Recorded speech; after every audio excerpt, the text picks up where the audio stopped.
Hello students, कैसे बच्चों आप लोग। तो जो ये PCB2 है बच्चों, इसका सॉल्यूशन फिज़िक्स का वो आज अपन करने वाले हैं। जैसा कि आपको पता ही होगा, अब नीट 2021 में नए पैटर्न से होने वाली है, तो उसी नए पैटर्न में ही अपन ये पेपर सॉल्व करने वाले हैं। और पैटर्न एक बार मैं बता देता हूँ आपको। इस पैटर्न में जैसे फ़िज़िक्स हम सॉल्व करने वाले हैं, तो फिज़िक्स में आपको इनफैक्ट हर सब्जेक्ट में आपको 2 सेक्शन मिलने वाले हैं। तो फिज़िक्स में भी सेक्शन ए और सेक्शन बी 2 मिलने वाले हैं, जो अपन सॉल्व भी करेंगे। कुल मिला के 50 सवाल होंगे बच्चों, है ना। और 50 सवाल में से ये फर्स्ट पार्ट में जो 35 क्वेश्चन है ये कंपलसरी हैं, ये सारे ही आपको करने हैं, आने चाहिए आपको। और जो सेक्शन बी में 15 सवाल हैं, इनमें से कोई भी 10 सवाल आप कर सकते हो। 35 पहले सेक्शन से, 10 दूसरे सेक्शन से, कुल मिला के 45 क्वेश्चन आपको करने हैं। सॉल्यूशन हम 50 के 50 सवालों का आपको यहाँ पे बता देंगे। तो न्यू पैटर्न जो नीट का है, उसी को लेते हुए अपन ने ये आज का पेपर फॉर्म किया है, और उसी में अपन डिस्कशन वो करने वाले हैं। तो चलिए बच्चों, पेपर का डिस्कशन अपन चालू करते हैं। और सेक्शन ए, जैसा कि आपको दिख रहा होगा, सेक्शन ए वो अपन सॉल्व करना चालू करते हैं। तो इसमें ये बताइए बच्चों कि फर्स्ट क्वेश्चन में ये बोला गया है, MEC का क्वेश्चन है, और क्वेश्चन में ये बोला गया है लॉन्ग कैरिंग करंट वायर है। तो एक वायर है जिसने करंट कैरी कर रखा है, और उसका मैग्नेटिक फील्ड B दिया हुआ है ना।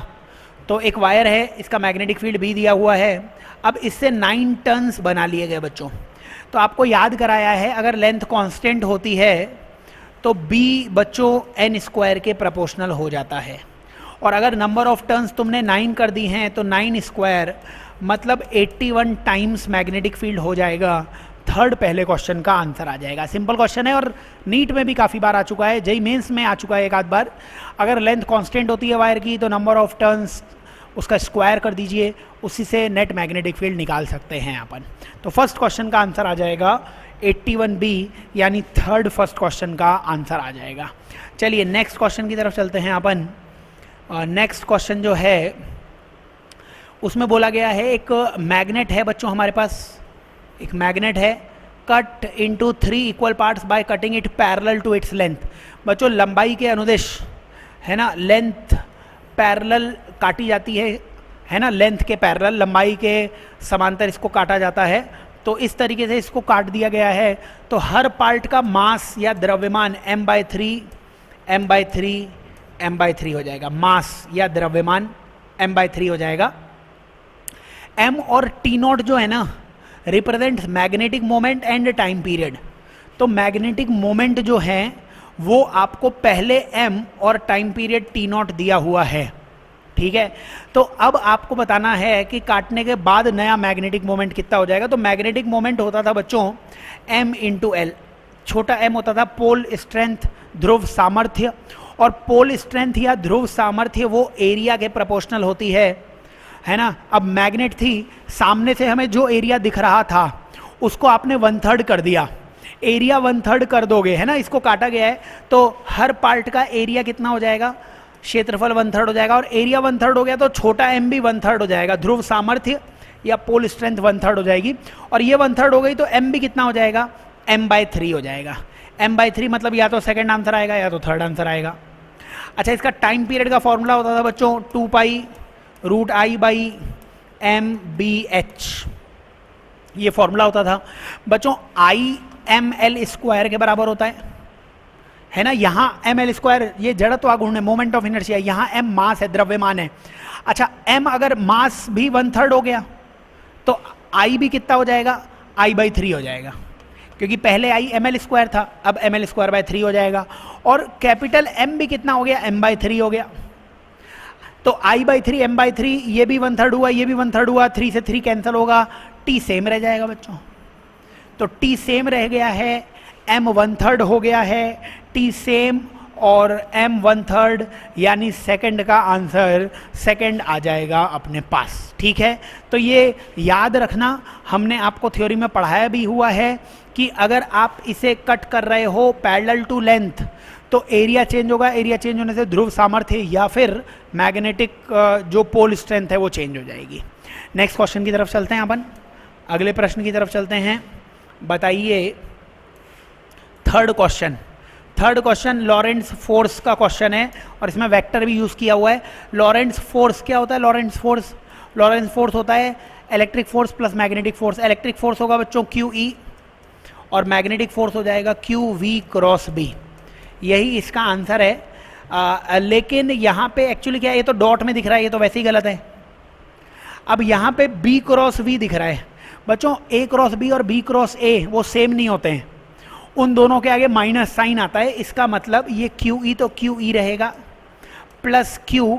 अगर मैं इसको B क्रॉस V लिखता तो मेरे को बाहर क्या लगाना पड़ेगा? माइनस, क्योंकि A क्रॉस B, अगर आपको वेक्टर की प्रॉपर्टी याद हो, A क्रॉस B को आप माइनस B क्रॉस A भी लिख सकते हैं।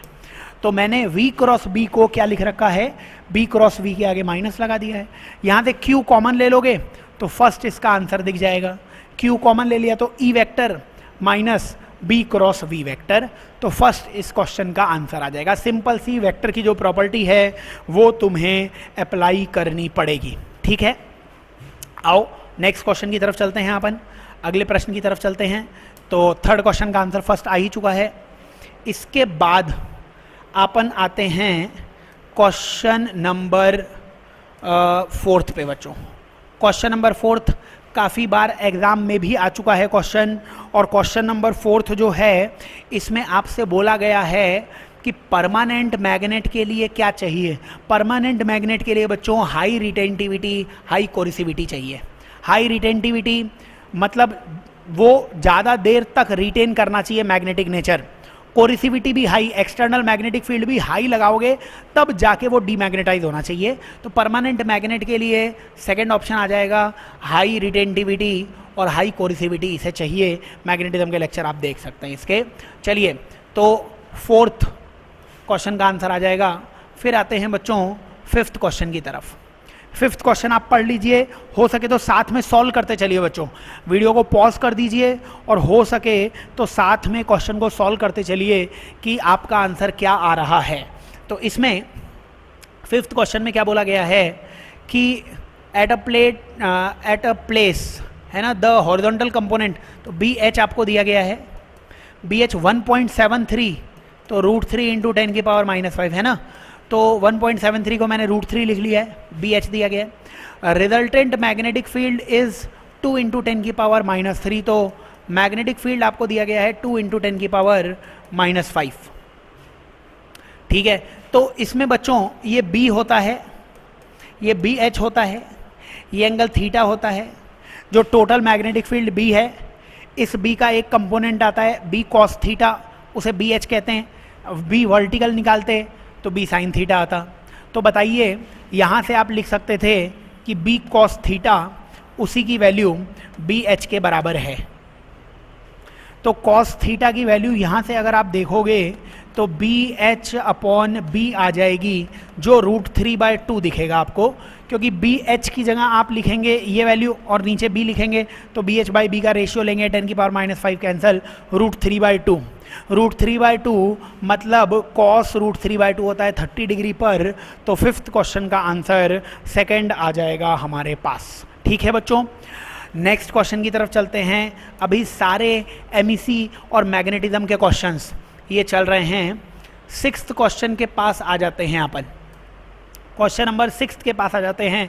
जब हम MEC पढ़ाना चालू करते हैं तो ये 6th क्वेश्चन पहली क्लास में ही बता देते हैं आपको कि किस तरीके से इसको आप सॉल्व कर सकते हो, है ना। तो पोल स्ट्रेंथ का डायमेंशनल फॉर्मूला आपसे पूछ रहा है। पोल स्ट्रेंथ जो अभी कुछ देर पहले बताया भी था आपको, स्मॉल m होता है, इसकी यूनिट होती है एम्पियर मीटर।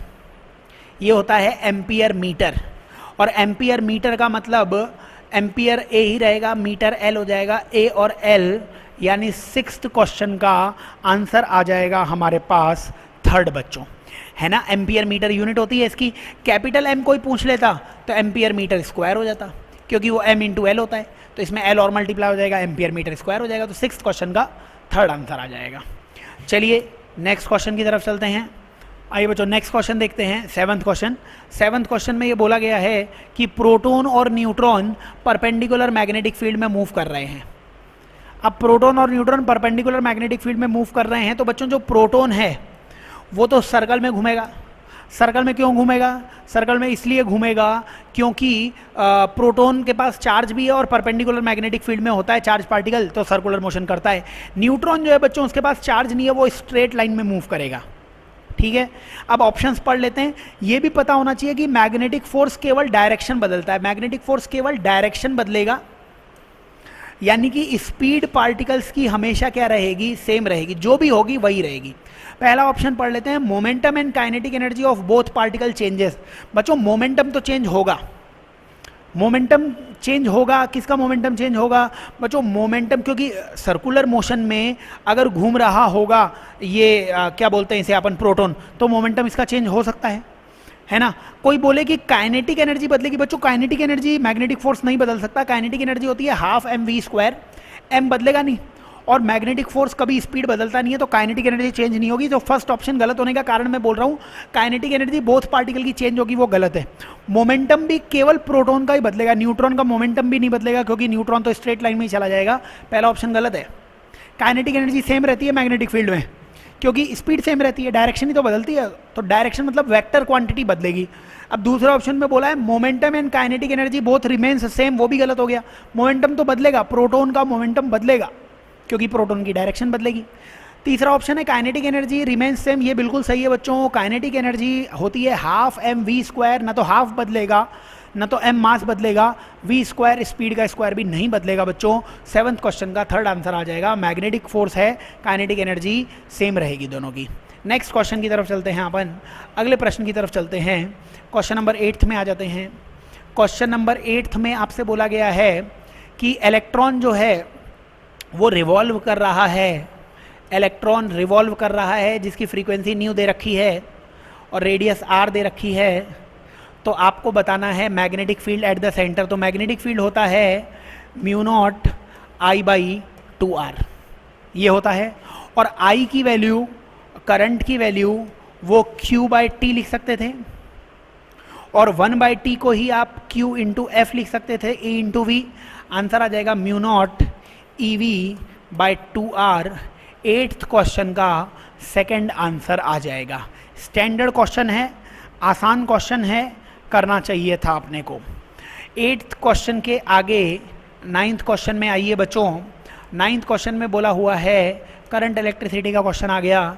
10 इलेक्ट्रिक लैंप हैं, तो बल्ब मान लीजिए 10 वॉट की और वोल्टेज V है। इनको सीरीज़ में जोड़ा गया है टू अ वोल्टेज, तो 10 हैं, और इनको सीरीज़ में जोड़ा गया है और V पोटेंशियल ही अप्लाई किया गया है। The power consumed by combination, combination की पावर कितनी होगी ये आपको बतानी है। तो जब अप्लाइड V और जो maximum potential difference V same है, तो सीरीज़ में 1/P की वैल्यू 1/P1, 1/P2, 1/P3 ऐसे 10 बार लिखोगे तो 10/10 आ जाएगा। वो 1/P की वैल्यू आएगी, यहाँ से पावर हो जाएगी 1 वॉट के बराबर। थर्ड इस क्वेश्चन का आंसर आ जाएगा। स्टैंडर्ड फॉर्मूला है, अगर आपको याद है तो आंसर आप निकाल सकते हो, लेकिन याद रखना ये फॉर्मूला केवल तभी लगेगा जब अप्लाइड पोटेंशियल डिफरेंस और हर बल्ब का पोटेंशियल डिफरेंस सेम होगा। आगे बढ़ते हैं, नेक्स्ट क्वेश्चन की तरफ चलते हैं। 9th के बाद क्वेश्चन नंबर 10th पे आ जाते हैं। प्रश्न नंबर 10 पे अगर हम आते हैं तो क्वेश्चन नंबर 10 काफ़ी बार तुम्हें कॉपी में करवाया हुआ है। आप क्वेश्चन रीड कर लो और आंसर बता दो कि क्या इस क्वेश्चन का आंसर आने वाला है। क्वेश्चन पढ़ लीजिए। वायर दिया हुआ है, बैटरी लगाई हुई है, बैटरी लगाई हुई है तो करंट ऐसे फ्लो करेगा। आई क्या होने वाला है? सेम होने वाला है। तो लेंथ के अलोंग, इस लेंथ के अलोंग आपको विच क्वांटिटी वेरी, कौन सी ऐसी राशि है जो लेंथ के अलोंग, लंबाई के अलोंग चेंज होने वाली है, वो आपसे पूछी गई है बच्चों। ठीक है, तो बताइए इसमें करंट डेंसिटी। अब करंट डेंसिटी का फॉर्मूला होता है I/A। आई सेम है, लेकिन एरिया चेंज करेगा तो जे भी क्या करेगा? चेंज करेगा। तो फर्स्ट क्वांटिटी तो चेंज होगी। रेसिस्टिविटी मटेरियल पे डिपेंड करती है, ये तो सेम रहेगी, ये चेंज नहीं होगी। इलेक्ट्रिक फील्ड, इलेक्ट्रिक फील्ड बच्चों वो भी चेंज होने वाला है। इलेक्ट्रिक फील्ड वो भी चेंज होने वाला है। इलेक्ट्रिक फील्ड कैसे चेंज होगा? फॉर्मूलेज लगा सकते हो आप इसमें ड्रिफ्ट वेलोसिटी, जैसे आई का फॉर्मूला होता था NAEVD, और VD की वैल्यू होती थी A इंटू टी के बराबर, और V बराबर U प्लस AT, अगर फॉर्मूला नहीं याद है तो आपको, और VD की वैल्यू, ड्रिफ्ट वेलोसिटी की value, acceleration QE by M आता था, EE by M into tau. और यहां से हम एक फॉर्मूला लिखते थे VD बराबर mu E, drift velocity mu E. वैसे तो यहाँ पे माइनस साइन आएगा, मैं मैग्नीट्यूड लिख रहा हूँ, तो VD की वैल्यू आती थी म्यू ई के बराबर। ठीक है, अब आप ये बताइए मेरे को कि यहाँ से आप ऐसे लिख सकते थे कि ये N और E तो कांस्टेंट है, I भी कांस्टेंट है, तो VD वो A के क्या होगा? Inversely proportional. तो यहाँ से E खुद VD के प्रोपोर्शनल है, E VD के प्रोपोर्शनल है, और VD की जगह बच्चों 1/A आ जाएगा, क्योंकि एरिया चेंज होगा इसलिए इलेक्ट्रिक फील्ड भी क्या होगा? चेंज होगा। तो इलेक्ट्रिक फील्ड भी चेंज होगा, करंट डेंसिटी भी चेंज होगी। फोर्थ ऑप्शन, करंट डेंसिटी और इलेक्ट्रिक फील्ड, धारा घनत्व और विद्युत क्षेत्र दोनों बदलने वाले हैं 10th क्वेश्चन में, फोर्थ इसका आंसर आ जाएगा। चलिए नेक्स्ट क्वेश्चन की तरफ चलते हैं अपन, अगले प्रश्न की तरफ चलते हैं अपन। क्वेश्चन नंबर 11 आ गया है। करंट, इलेक्ट्रिसिटी और MEC मैग्नेटिज्म का पेपर चल रहा है। बहुत ही ज़्यादा ऐसे टॉपिक्स हैं इसमें जिनके क्वेश्चंस आते रहते हैं पेपर में, इसलिए बहुत अच्छे से धीरे धीरे से मैं सॉल्व करा रहा हूँ। आप बराबर वीडियो को पॉज करके खुद से सॉल्व कर लो। पेपर अटेम्प्ट किया है फिर भी वापस से अगर देना चाहते हो पेपर तो वापस से देख लो। पहली बार वीडियो देख रहे हो तो आराम से वीडियो को पॉज करके बिल्कुल रिलैक्स मूड में क्वेश्चन पढ़ो, ताकि जो मैं समझाऊँ कम से कम वो समझ में आए। इसीलिए बड़ा रिलैक्स होकर मैं सॉल्व करा रहा हूँ।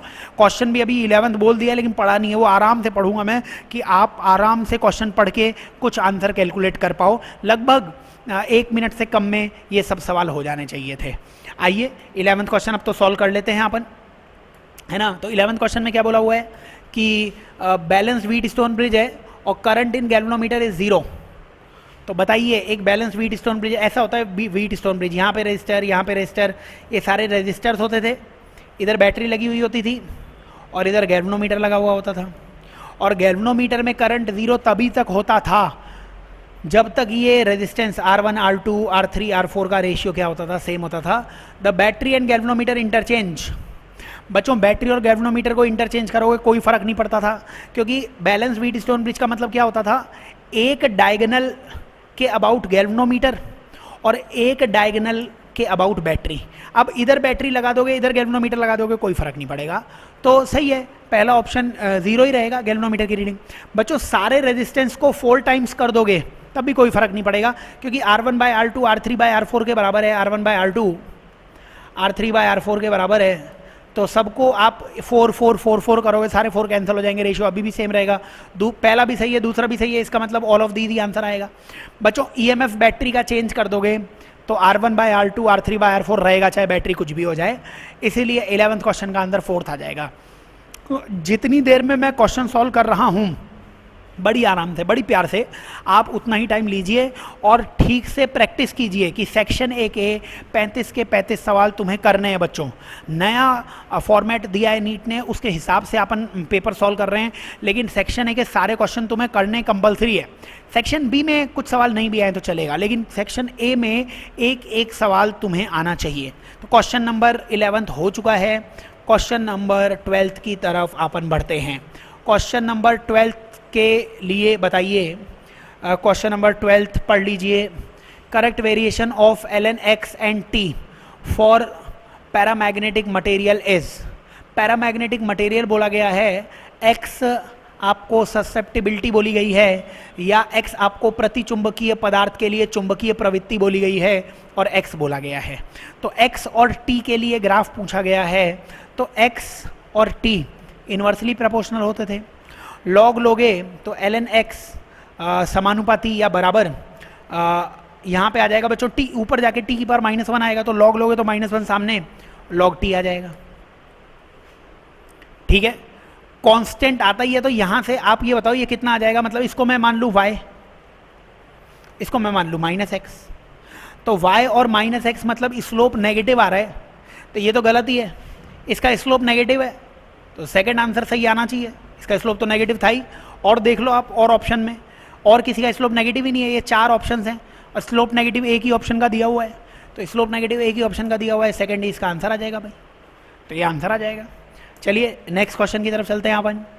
क्वेश्चन नंबर 13 पे आ गए अपन। चलिए क्वेश्चन नंबर 13 करंट इलेक्ट्रिसिटी का दिख रहा है मेरे को, थोड़ा सा दिखाइए कि अपन 1% का चेंज कर रहे हैं तो रेजिस्टेंस का कोई सवाल होगा, अभी देख लेते हैं। आप आराम से क्वेश्चन पढ़ लो और सॉल्व करते चलो कि क्या आंसर आना चाहिए, ठीक है, हो जाना चाहिए सवाल। 13 क्वेश्चन में क्या बोला हुआ है, एक वायर को स्ट्रेच किया हमने, रेडियस को 1% अपन ने क्या कर दिया, डिक्रीज कर दिया।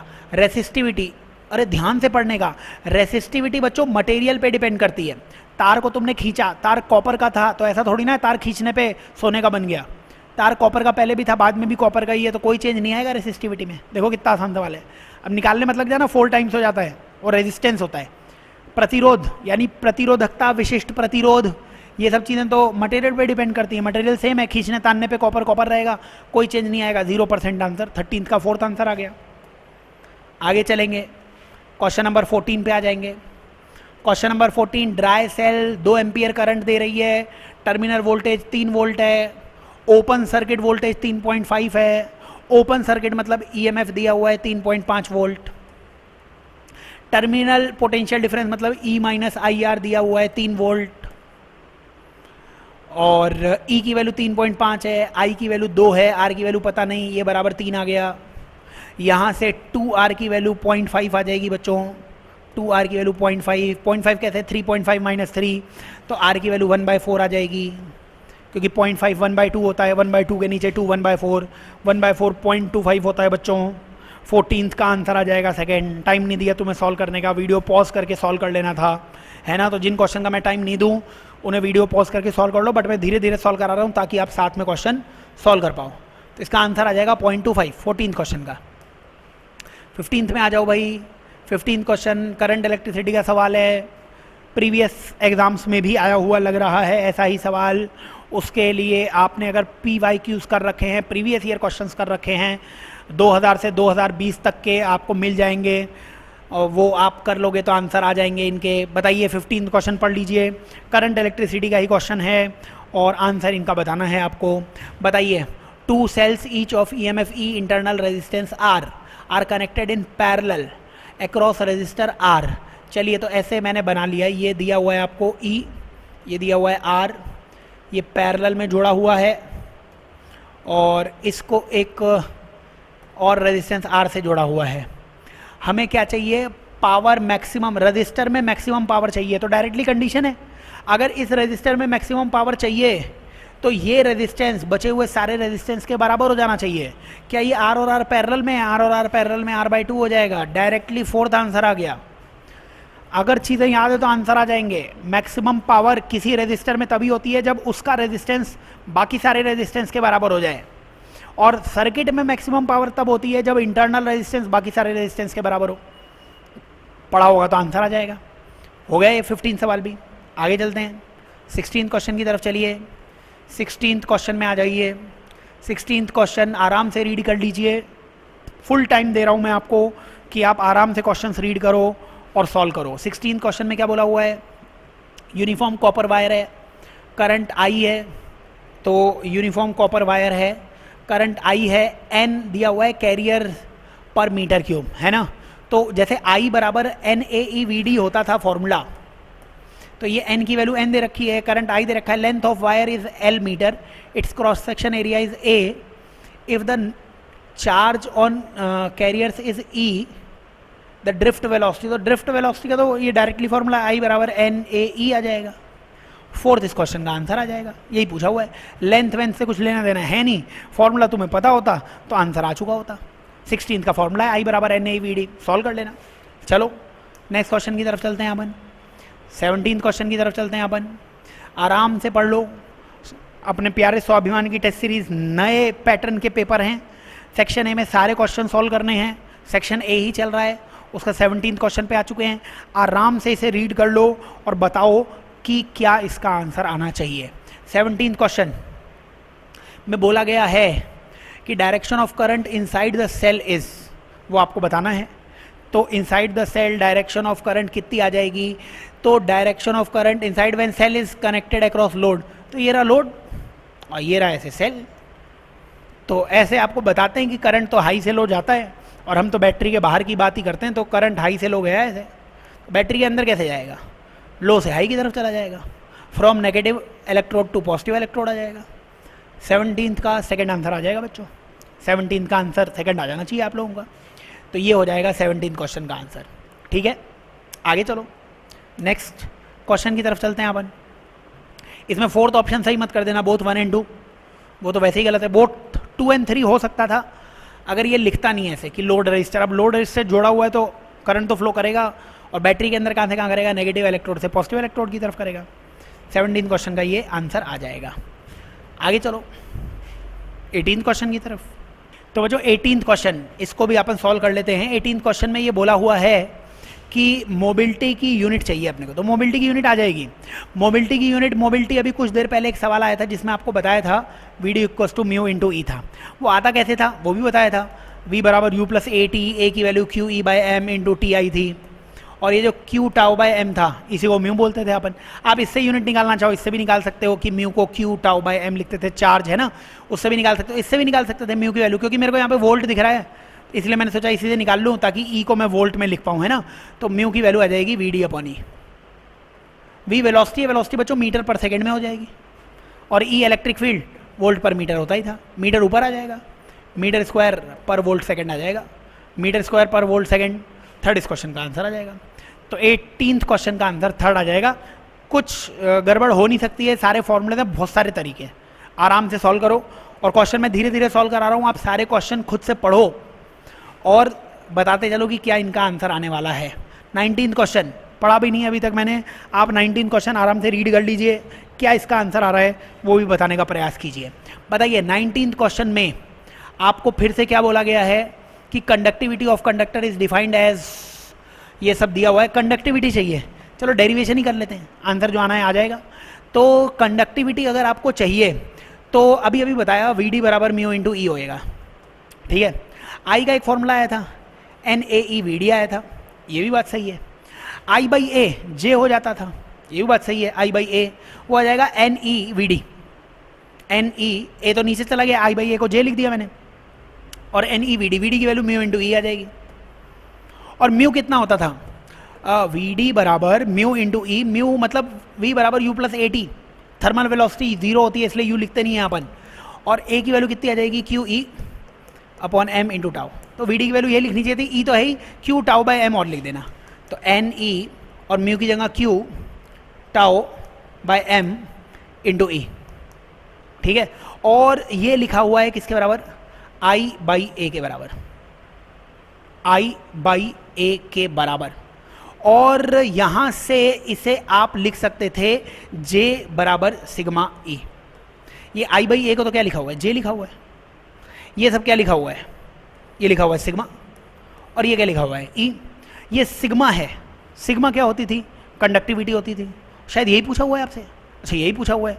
तो एन ई और ई इंटू ई स्क्वायर हो जाएगा, क्यू माना है मैंने, क्यू को ई मान सकते हो आप, तो ये कितना हो जाएगा N e square tau by m, n e square tau by m, ये फर्स्ट ऑप्शन दिख रहा है, तो फिर 19th का फर्स्ट आंसर आ जाएगा। सॉल्व कर लो, जो आंसर आना होगा आ जाएगा। डेरिवेशन ये सब बताए हुए हैं, और इलेक्ट्रॉनिक्स में भी जरूरत पड़ती है इनकी, जे बराबर सिग्मा ई, वी डी बराबर म्यू ई। सॉल्व कर लो, आंसर जो भी पूछा हुआ है वो आ सकता है। तो ये 19th क्वेश्चन का आंसर आ जाएगा अपने पास। आगे चलते हैं अपन, नेक्स्ट क्वेश्चन की तरफ चलते हैं। आइए नेक्स्ट क्वेश्चन में आपसे क्या बोला गया है, 20वां सवाल। बच्चों कलर कोडिंग कर रखी है, कलर कोडिंग बीबी रॉय आपको याद होगा, तो कलर कोडिंग कीजिए, बीबी रॉय लगाइए, आंसर कुछ ना कुछ जरूर आने वाला है। बताइए सॉल्व करें। तो इसमें सबसे पहले बीबी रॉय ही लिख लो, अगर आपको कुछ कन्फ्यूजन है तो B Roy, Great Britain, very good, और आप जानते हो वेरी गुड क्या है, वेरी मतलब वी, वेरी गुड विंडो, बहुत सुंदर खिड़की है बीबी रॉय के पास, वो अपन ने यहाँ पे लिख रखी है। और ये सब बोला हुआ था 0 1 2 3 4, तो येलो 4 तो आ ही गया, ब्लू ब्लू भी दिखेगा आपको 4 5 6, तो 6 आ जाएगा। रेड दिखेगा आपको, रेड मतलब 10 की पावर 2 आ जाएगा भाई। 46 इंटू 10 की पावर 2 यही आ गया। आगे 10% ही होगा, सिल्वर का 10 ही होता है, गोल्ड का 5%। नो कलर होता तो 20% हो जाता है उसका, है ना, 5 10 और 20। तो यहाँ पे सिल्वर दिया हुआ है मतलब 10% आ जाएगा। फोर्थ इस क्वेश्चन का आंसर आ जाना चाहिए 20 वाले नंबर का, ठीक है। तो 20 नंबर का आंसर आ जाएगा। आगे चलते हैं, नेक्स्ट क्वेश्चन की तरफ चलते हैं। आगे चलिए, क्वेश्चन नंबर 21 पे आ गए अपन। टेम्परेचर कोफिशिएंट दिख रहे हैं इसमें, तो टेम्परेचर कोफिशिएंट का सवाल 21। बताइए, at what temperature resistance of copper wire will become 2 times its value at 0 degree Celsius. तो रेजिस्टेंस का फॉर्मूला होता है R बराबर R naught 1 plus alpha theta. तो ये किसी टेम्परेचर पर रेजिस्टेंस होता है। ये टेम्परेचर हमें 2 गुना करना है 0 डिग्री के कंपैरिजन में, तो 2 गुना कर दीजिए। 1 प्लस अल्फा थीटा है ही, ये कैंसिल हो गया, एक उधर आएगा, एक बराबर अल्फा थीटा हो गया, है ना। ये 2 था, ये 1 था, 1 उधर आ गया, 2 माइनस 1 1 हो गया। थीटा की वैल्यू कितनी आ गई? 1 बाय अल्फा। अल्फा कितना है? 1 बाय 2 इंटू 10 की पावर माइनस 3। 1 बाय 2 मतलब 0.5, तो 5 में ही आंसर आना चाहिए, 5 तो ही होना चाहिए, फिर आंसर आ जाएगा 0.5 इंटू 10 की पावर माइनस 3 को ऊपर ले जाके 3 करोगे 500 डिग्री सेल्सियस। ये इस क्वेश्चन का आंसर आ जाएगा अपने पास 21 का। आगे चलिए, नेक्स्ट क्वेश्चन की तरफ चलिए। क्वेश्चन नंबर 22 में आ जाइए। 22 नंबर का क्वेश्चन भी आपको दिया हुआ है। बताइए, in the given circuit 3 identical bulbs are connected. 3 bulbs identical bulbs हैं। इफ़ B3 फ्यूज़ हो जाए तो क्या होगा? तो पहले जब फ्यूज़ नहीं हुआ तब देख लो क्या हो रहा है। तो फ्यूज़ नहीं हुआ तो मान लो इसमें कुछ करंट आ रहा है। यहाँ पे करंट आई आया, इसमें करंट कितना गया? आई। यहाँ पे करंट आया आई, क्योंकि आइडेंटिकल है तो यहाँ पे करंट कितना जाएगा? I/2। यहाँ पे भी करंट कितना जाएगा? I/2। अब यहाँ पे पावर जो होगी ना, पावर का फॉर्मूला मैं I² R लगा रहा हूँ, क्योंकि सबका R सेम है। तो पावर डायरेक्टली किसके प्रोपोर्शनल हो जाएगी? I² के। मतलब शुरुआत में ये ज़्यादा चमक रही होगी। कितनी ज़्यादा? 4 गुना ज़्यादा, क्योंकि ये हो जाएगा I²/4, ये भी I²/4 शुरुआत में।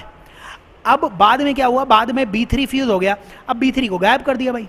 अब बताओ, B3 को जब गायब कर दोगे, B3 को जब गायब करोगे तो B3 को गायब करने में ये यहाँ से भी करंट I आएगा और यहाँ से भी करंट I आएगा। I की वैल्यू और देख लेना तुम, I की वैल्यू देखो। ये R और R, ये R और R कितना है? ये R और R R/2 हो जाएगा। इसमें R बना, इसमें R बना, तो ये R/2 हो गया। और ये R/2 है और ये प्लस R करोगे तो टोटल रेजिस्टेंस कितना हो जाएगा? 3R/2। ये R और R पैरेलल में कितना था? R/2 था, तो वो हो गया 3R/2। बाद में जब B3 फ्यूज हो गया तो केवल B1 B2 रहेगा, और ये भी R सीरीज में होगा, तो 2R हो जाएगा। अब ये बताइए, पावर I² के प्रोपोर्शनल है, लेकिन B1 में पहले भी करंट I जा रहा था, बाद में भी करंट I जा रहा था, लेकिन यहाँ पे रेजिस्टेंस कम था, 3R/2 था, और यहाँ पे रेजिस्टेंस क्या था? 2R था। जब रेजिस्टेंस बढ़ जाता है तो करंट घट जाता है, मतलब यहाँ पे I की वैल्यू कम रही होगी, और क्योंकि यहाँ पे I की वैल्यू कम हो जाएगी, इसलिए इस बल्ब की जो पावर है वो कम हो जाएगी। सेकंड इस क्वेश्चन का आंसर आना चाहिए 22 का। निकाल सकते हैं आप, इसमें रेशियो भी निकाल सकते थे अगर न्यूमेरिकल वैल्यू होती। और बाकी इसकी ब्राइटनेस डिक्रीज हो जाएगी। क्यों डिक्रीज हो जाएगी? पहले भी इसमें करंट I जा रहा था, लेकिन उस I की वैल्यू क्या थी? ज़्यादा थी, क्योंकि यहाँ पे ओवरऑल रेजिस्टेंस क्या था? ओवरऑल जो प्रतिरोध था वो क्या था? कम था। बाद में रेजिस्टेंस बढ़ गया, और रेजिस्टेंस बढ़ गया, करंट घट गया, और इसमें से अगर कम करंट जा रहा है, इसकी पावर, इसकी इंटेंसिटी सब कम हो जाएगी। अगले सवाल की तरफ आ जाते हैं। 22 सवाल हो गया। क्वेश्चन नंबर 23 की तरफ आ जाते हैं। 23 क्वेश्चन में बोलिए। 23 क्वेश्चन पढ़ा नहीं है मैंने, रेजिस्टेंस के बारे में बोला हुआ है, आप देख लो एक बार और सॉल्व कर पाओ 23 क्वेश्चन, तो बहुत अच्छी बात है कि खुद से सॉल्व हो जाए। बताओ, 23 क्वेश्चन में एक वायर है, उसका रेजिस्टेंस R है, इसको मेल्ट किया n times original length, if it is melted and stretched to n times. अब इसे n टाइम स्ट्रेच कर दिया। बच्चों, स्ट्रेचिंग का सवाल है तो वॉल्यूम कांस्टेंट होता है, और डायरेक्टली भी फॉर्मूला होता है, नहीं याद हो तो R की वैल्यू ρL/A होती थी। इसको L से मल्टीप्लाई, L से डिवाइड कर दो। रो कांस्टेंट है, A इंटू L वॉल्यूम भी कांस्टेंट है, तो रेजिस्टेंस L² के प्रोपोर्शनल हो जाएगा। तो अगर लेंथ n टाइम्स की है तो रेजिस्टेंस n² टाइम्स हो जाएगा। n² टाइम्स मतलब थर्ड इस क्वेश्चन का आंसर आ जाएगा। 23 का आंसर थर्ड आ जाएगा। ठीक है, आगे चलो। 23 के आगे क्वेश्चन नंबर 24 आ जाएगा बच्चों। 24th क्वेश्चन में आ जाओ। 24th क्वेश्चन आराम से रीड कर लो और बताओ 24th क्वेश्चन का आंसर वो क्या आना चाहिए अपने पास। 24th क्वेश्चन रीड कर लीजिए। करंट, इलेक्ट्रिसिटी और एमईसी उसी के सवाल चल रहे हैं, तो क्या इनके आंसर आएंगे वो अपने को बताने हैं। बताइए 24th क्वेश्चन में 10 सेल हैं, each of EMF 1 volt, each of EMF 1 volt and internal resistance 1 ohm connected in series such that 2 bulbs are wrongly connected. The current sent by the battery in an external resistance of 2 ohm. तो इससे आसान सवाल तो बन सकते हैं वैसे, लेकिन ये भी बताओ, इसमें 2 सेल को उल्टा कर दिया, तो ये जब बैटरी को उल्टा करते हैं ना तो वो कुछ वैसा हो जाती है कि हम तो डूबेंगे ही सनम, तुम्हें भी लेके डूबेंगे। मतलब कि एक बैटरी उल्टी होगी तो वो एक और बैटरी को लेके वहाँ से गायब हो जाएगी। मतलब 2 बैटरी को उल्टा किया ना तो 4 बैटरियाँ गायब करनी पड़ेंगी। ऐसा क्यों होता है? ऐसे तुम ऐसे सीख सकते हो, वैसे तो ये सब थ्योरी की बात है। ये देखिए, ये 3 बैटरी थी तो ये 3V था, इसका आंसर V 3V था, है ना। इन दोनों के बीच का पोटेंशियल डिफरेंस, P और Q का पोटेंशियल डिफरेंस क्या था? 3V था। लेकिन अब किसी एक बैटरी को उल्टा कर दोगे तो एक -V हो जाएगा। अब इनको ऐड करोगे तो -V + V कैंसिल, तो एक बैटरी को उल्टा किया लेकिन 2 बैटरी गायब हो गई। तो याद करना है, 2 बैटरी को उल्टा जोड़ा है तो 4 बैटरी गायब हो गई। अगर 4 बैटरी गायब हो गई तो अब ईएमएफ केवल कितना बाकी रहेगा? 6 वोल्ट। V बराबर IR लगा दो भाई। V की वैल्यू 6 है, I की वैल्यू पता नहीं है। 6 कैसे आ गया? 10 थी, उनमें से 4 गायब कर दो। V बराबर IR, R की वैल्यू तो सारे सीरीज में ये कितना है? तो 10 और 2 12 हो जाएगा। 10 तो इंटरनल रेजिस्टेंस है एक के, तो 10 + 2 12 हो गया। तो I की वैल्यू यहाँ से 0.5 दिख रही है भाई। V = IR लगाना है और कुछ नहीं करना है 24 नंबर के क्वेश्चन में। तो 24 नंबर का आंसर आ जाएगा हमारे पास, 3rd आंसर आ जाएगा। आसान सवाल। आगे चलिए, नेक्स्ट क्वेश्चन की तरफ चलिए। और नीट में तो यही सवाल आने वाले हैं, आप इनको अच्छे से कर लो। 25 नंबर के सवाल पे आ जाओ। क्वेश्चन नंबर 25 पे आ जाओ बच्चों। क्वेश्चन नंबर 25 बताइए, क्वेश्चन नंबर 25 में क्या बोला गया है? Potentiometer wire is replaced by another wire of same material same length but half the radius. तो for the given potential difference sensitivity of potentiometer, sensitivity potentiometer की वो सेम ही रहेगी बच्चों। सेंसिटिविटी जो पोटेंशियोमीटर की होती थी, सेंसिटिविटी पोटेंशियोमीटर की वो आपको बताते थे हम, V/L उसका फॉर्मूला होता था। इसमें कुछ चेंज नहीं किया, लेंथ भी सेम है, पोटेंशियल डिफरेंस भी सेम है, तो सेंसिटिविटी भी क्या रह जाएगी भैया? सेम रह जाएगी। फॉर्मूला है डायरेक्टली आपके पास, potential per unit length, length wire की सेम रखी है आपने, same length. Given potential difference V भी सेम है, तो V/L भी क्या रहेगा? सेम रहेगा। तो इसलिए 25th का आंसर क्या आ जाना चाहिए? 4th आंसर आ जाना चाहिए। और आपके पैकेज में भी ये सवाल दिया हुआ है, उसके पैकेज में होम असाइनमेंट 4 में आप देखेंगे तो ये सवाल मिलेगा आपको। नेक्स्ट क्वेश्चन की तरफ चलिए, अगले प्रश्न की तरफ चलिए। क्वेश्चन नंबर 26 पे आ जाइए। क्वेश्चन नंबर 26 में आपसे बोला गया है A और B के बीच में इक्विवेलेंट रेजिस्टेंस, तो R ही आ जाएगा। ये तो व्हीटस्टोन ब्रिज है बच्चों, व्हीटस्टोन ब्रिज। इस A को ऐसे खोल दीजिए बाहर की तरफ, A को बाहर की तरफ खोलते तो ये ऐसा चित्र दिखता आपको। A इधर, B इधर, A को बाहर की तरफ खोल दिया, ये भी R, ये भी R, ये भी R, ये भी R, तो ये बीच वाला R गायब हो जाएगा क्योंकि व्हीटस्टोन ब्रिज है, बैलेंस व्हीटस्टोन ब्रिज है। ये बीच वाला R गायब हो गया तो ऊपर R और R 2R, नीचे भी R और R 2R, 2R और 2R पैरेलल में R बन जाएगा। 26वें नंबर का आंसर आ जाएगा बच्चों 3rd। बिल्कुल रिलैक्स होकर क्वेश्चन सॉल्व कीजिए, हो जाने चाहिए सवाल आपसे। 26 के आगे चलिए, क्वेश्चन नंबर 27 पे आ जाइए। Question number 27 again standard question दिख रहा है। 2 वायर्स हैं आइडेंटिकल डायमेंशंस के और इनकी कंडक्टिविटी आपको दे रखी है σ1 σ2। मेटल वायर्स हैं और σ1 σ2 कंडक्टिविटी। द इफेक्टिव कंडक्टिविटी, अब इसमें बताया नहीं है कि कॉम्बिनेशन, अच्छा सीरीज बोला हुआ है, सीरीज बोला हुआ है, बताया हुआ है। सीरीज में इनको जोड़ के एक ही वायर बना दिया, उसकी लेंथ, अगर इसकी लेंथ L और L है तो इसकी लेंथ 2L हो जाएगी। सीरीज में आप डेरिवेशन कर लो, R1 + R2 बराबर R कर लो भाई। R1 की वैल्यू कितनी आ जाएगी? R1 की वैल्यू होती है रो, मतलब L/A है ना, तो ρ1 × L/A। दूसरे का कितना हो जाएगा? ρL/A। और टोटल रेजिस्टेंस का रो पता नहीं क्या है, लेंथ 2L है, एरिया A हो जाएगा। यहाँ से आपके पास ये सारे एल बाई ए तो क्या हो जाएंगे, कैंसिल हो जाएंगे। और आपको कंडक्टिविटी चाहिए, तो ये तो रेसिस्टिविटी थी, तो 1/ρ1 की जगह 1/σ1 लिख देता है, यहाँ पे 1/σ2 आ जाता, और यहाँ पे 2/σ आ जाता। ये सिग्मा आपसे पूछा हुआ है। सिग्मा का आंसर दिख रहा है मेरे को, यहाँ से सिग्मा का आंसर दिख रहा है मेरे को 2σ1 σ2 upon σ1 plus σ2, 2σ1 σ2 upon σ1 plus σ2।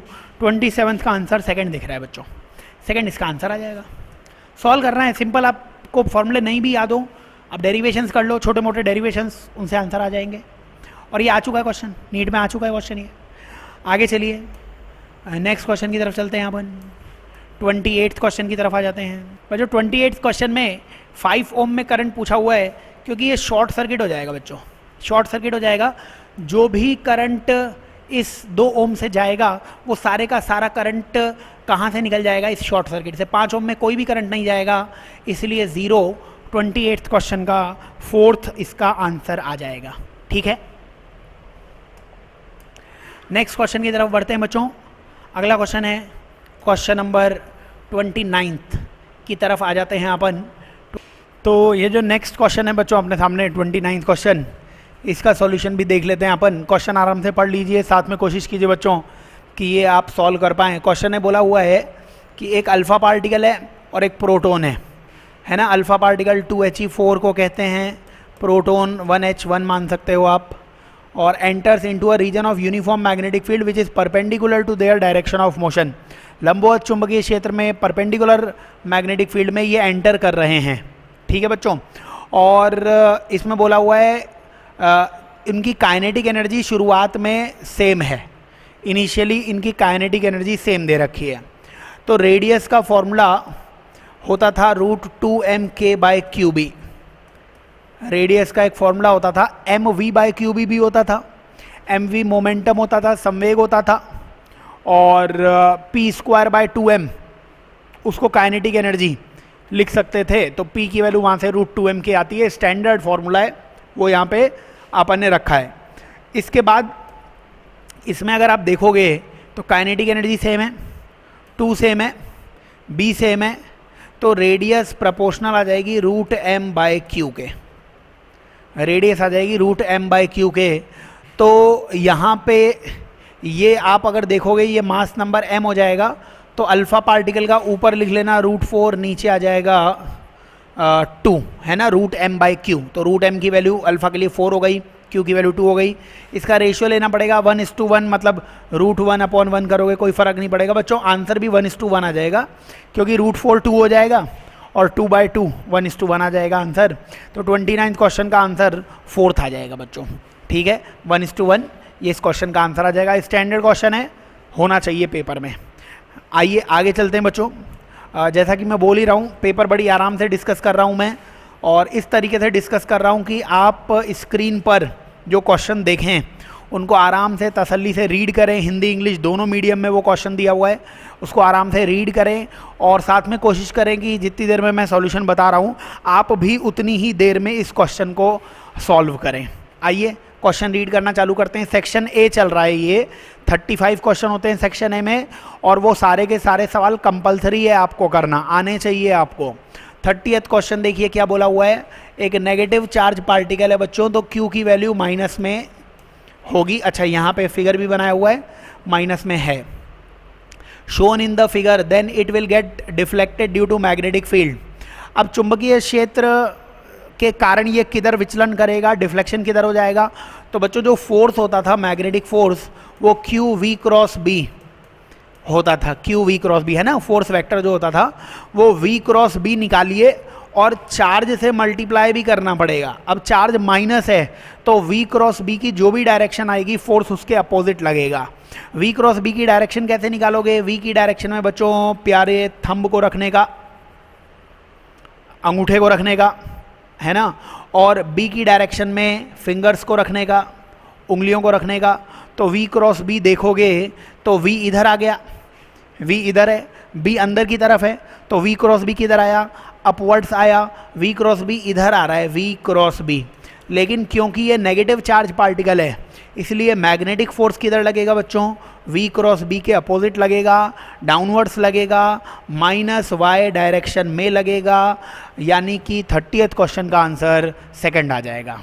Again conceptual question आना चाहिए आपको। आगे चलें, नेक्स्ट क्वेश्चन पे चलिए, अगले प्रश्न पे चलिए। क्वेश्चन नंबर 31 पे आ जाइए। 31 में क्या बोला गया है कि proton is projected in magnetic field. एक प्रोटॉन को मैग्नेटिक फील्ड में प्रोजेक्ट किया है मूविंग एट एन एंगल 0 से 90 डिग्री के बीच में। तो ये मैग्नेटिक फील्ड B है और प्रोटॉन को फेंका गया है किसी एंगल थीटा पे, थीटा 0 से 90 के बीच में है। तो पाथ कैसा होगा बच्चों, इसका पाथ हेलिकल होने वाला है, हेलिकल पाथ इसका होने वाला है। और ये आपको हम थ्योरीज में भी बताते हैं कि अगर वेलोसिटी मैग्नेटिक फील्ड के पैरेलल होती, एंटी पैरेलल होती तो स्ट्रेट लाइन होता, परपेंडिकुलर होती तो सर्कुलर होता, और किसी और एंगल पर अगर चार्ज पार्टिकल होगा तो हेलिकल पाथ होगा। वो आप ऐसे समझिए कि ये जो प्रोटॉन है इसकी कुछ वेलोसिटी v रही होगी, इस v का इधर कंपोनेंट v cos थीटा आता और इधर कंपोनेंट v sin थीटा आता। बच्चों ये v cos थीटा क्या इस b के पैरेलल है, तो ये इसे स्ट्रेट लाइन में चलाएगा। और क्या ये v sin थीटा इस b के परपेंडिकुलर है, तो ये v sin थीटा इसे सर्कुलर मोशन में घुमाएगा। तो ये सर्कल में भी घूमेगा और आगे भी बढ़ेगा। तो सर्कल में घूमते घूमते आगे बढ़ेगा तो आपको स्प्रिंग जैसा दिखेगा इसका पाथ, जिसे हेलिकल पाथ या अपन इसे कुंडली कह सकते हैं। ठीक है, तो ये आ जाएगा 31 क्वेश्चन का आंसर। आगे चलते हैं, अगले क्वेश्चन की तरफ चलते हैं। क्वेश्चन नंबर 32, मैग्नेटिक फील्ड निकालना है। आराम से क्वेश्चन को देख लीजिए, जो भी ये 32nd क्वेश्चन है। मैग्नेटिक फील्ड एक इंपॉर्टेंट टॉपिक है, नीट को अगर अपन ध्यान में रखें आने चाहिए आपको ये क्वेश्चन। रीड कर लीजिए 32 क्वेश्चन और बताने का प्रयास कीजिए कि क्या इस क्वेश्चन का आंसर आएगा। स्क्वायर लूप है, ए इसकी साइड है, मैग्नेटिक फील्ड सेंटर पर चाहिए। स्टैंडर्ड रिजल्ट हमने बताया हुआ है, अगर आई करंट एंटर भी करता है और आई करंट लीव भी करता है तो यूनिफॉर्म फिगर, समरूप आकृति में, यूनिफॉर्म फिगर में आई करंट एंटर करता है, आई करंट लीव करता है, तो उस आकृति के कारण, उस फिगर के कारण मैग्नेटिक फील्ड कितना होता है बच्चों, 0 होता है। तो स्क्वायर के कारण तो मैग्नेटिक फील्ड 0 है ही। क्या ये वाला वायर इस पॉइंट की एक्सिस पर है और क्या ये वाला वायर भी इस पॉइंट की एक्सिस पर है, तो बाहर वाले दोनों वायर्स के कारण भी मैग्नेटिक फील्ड 0 है। आकृति के कारण, स्क्वायर के कारण भी मैग्नेटिक फील्ड 0 है, नेट मैग्नेटिक फील्ड भी 0 आ जाएगा। स्टैंडर्ड रिजल्ट है, याद होना चाहिए था अपने को। आगे चलिए, नेक्स्ट क्वेश्चन की तरफ चलिए बच्चों। 32 के आगे चलिए, 33 क्वेश्चन में आ जाइए। चलिए 33 क्वेश्चन भी MEC का ही दिख रहा है।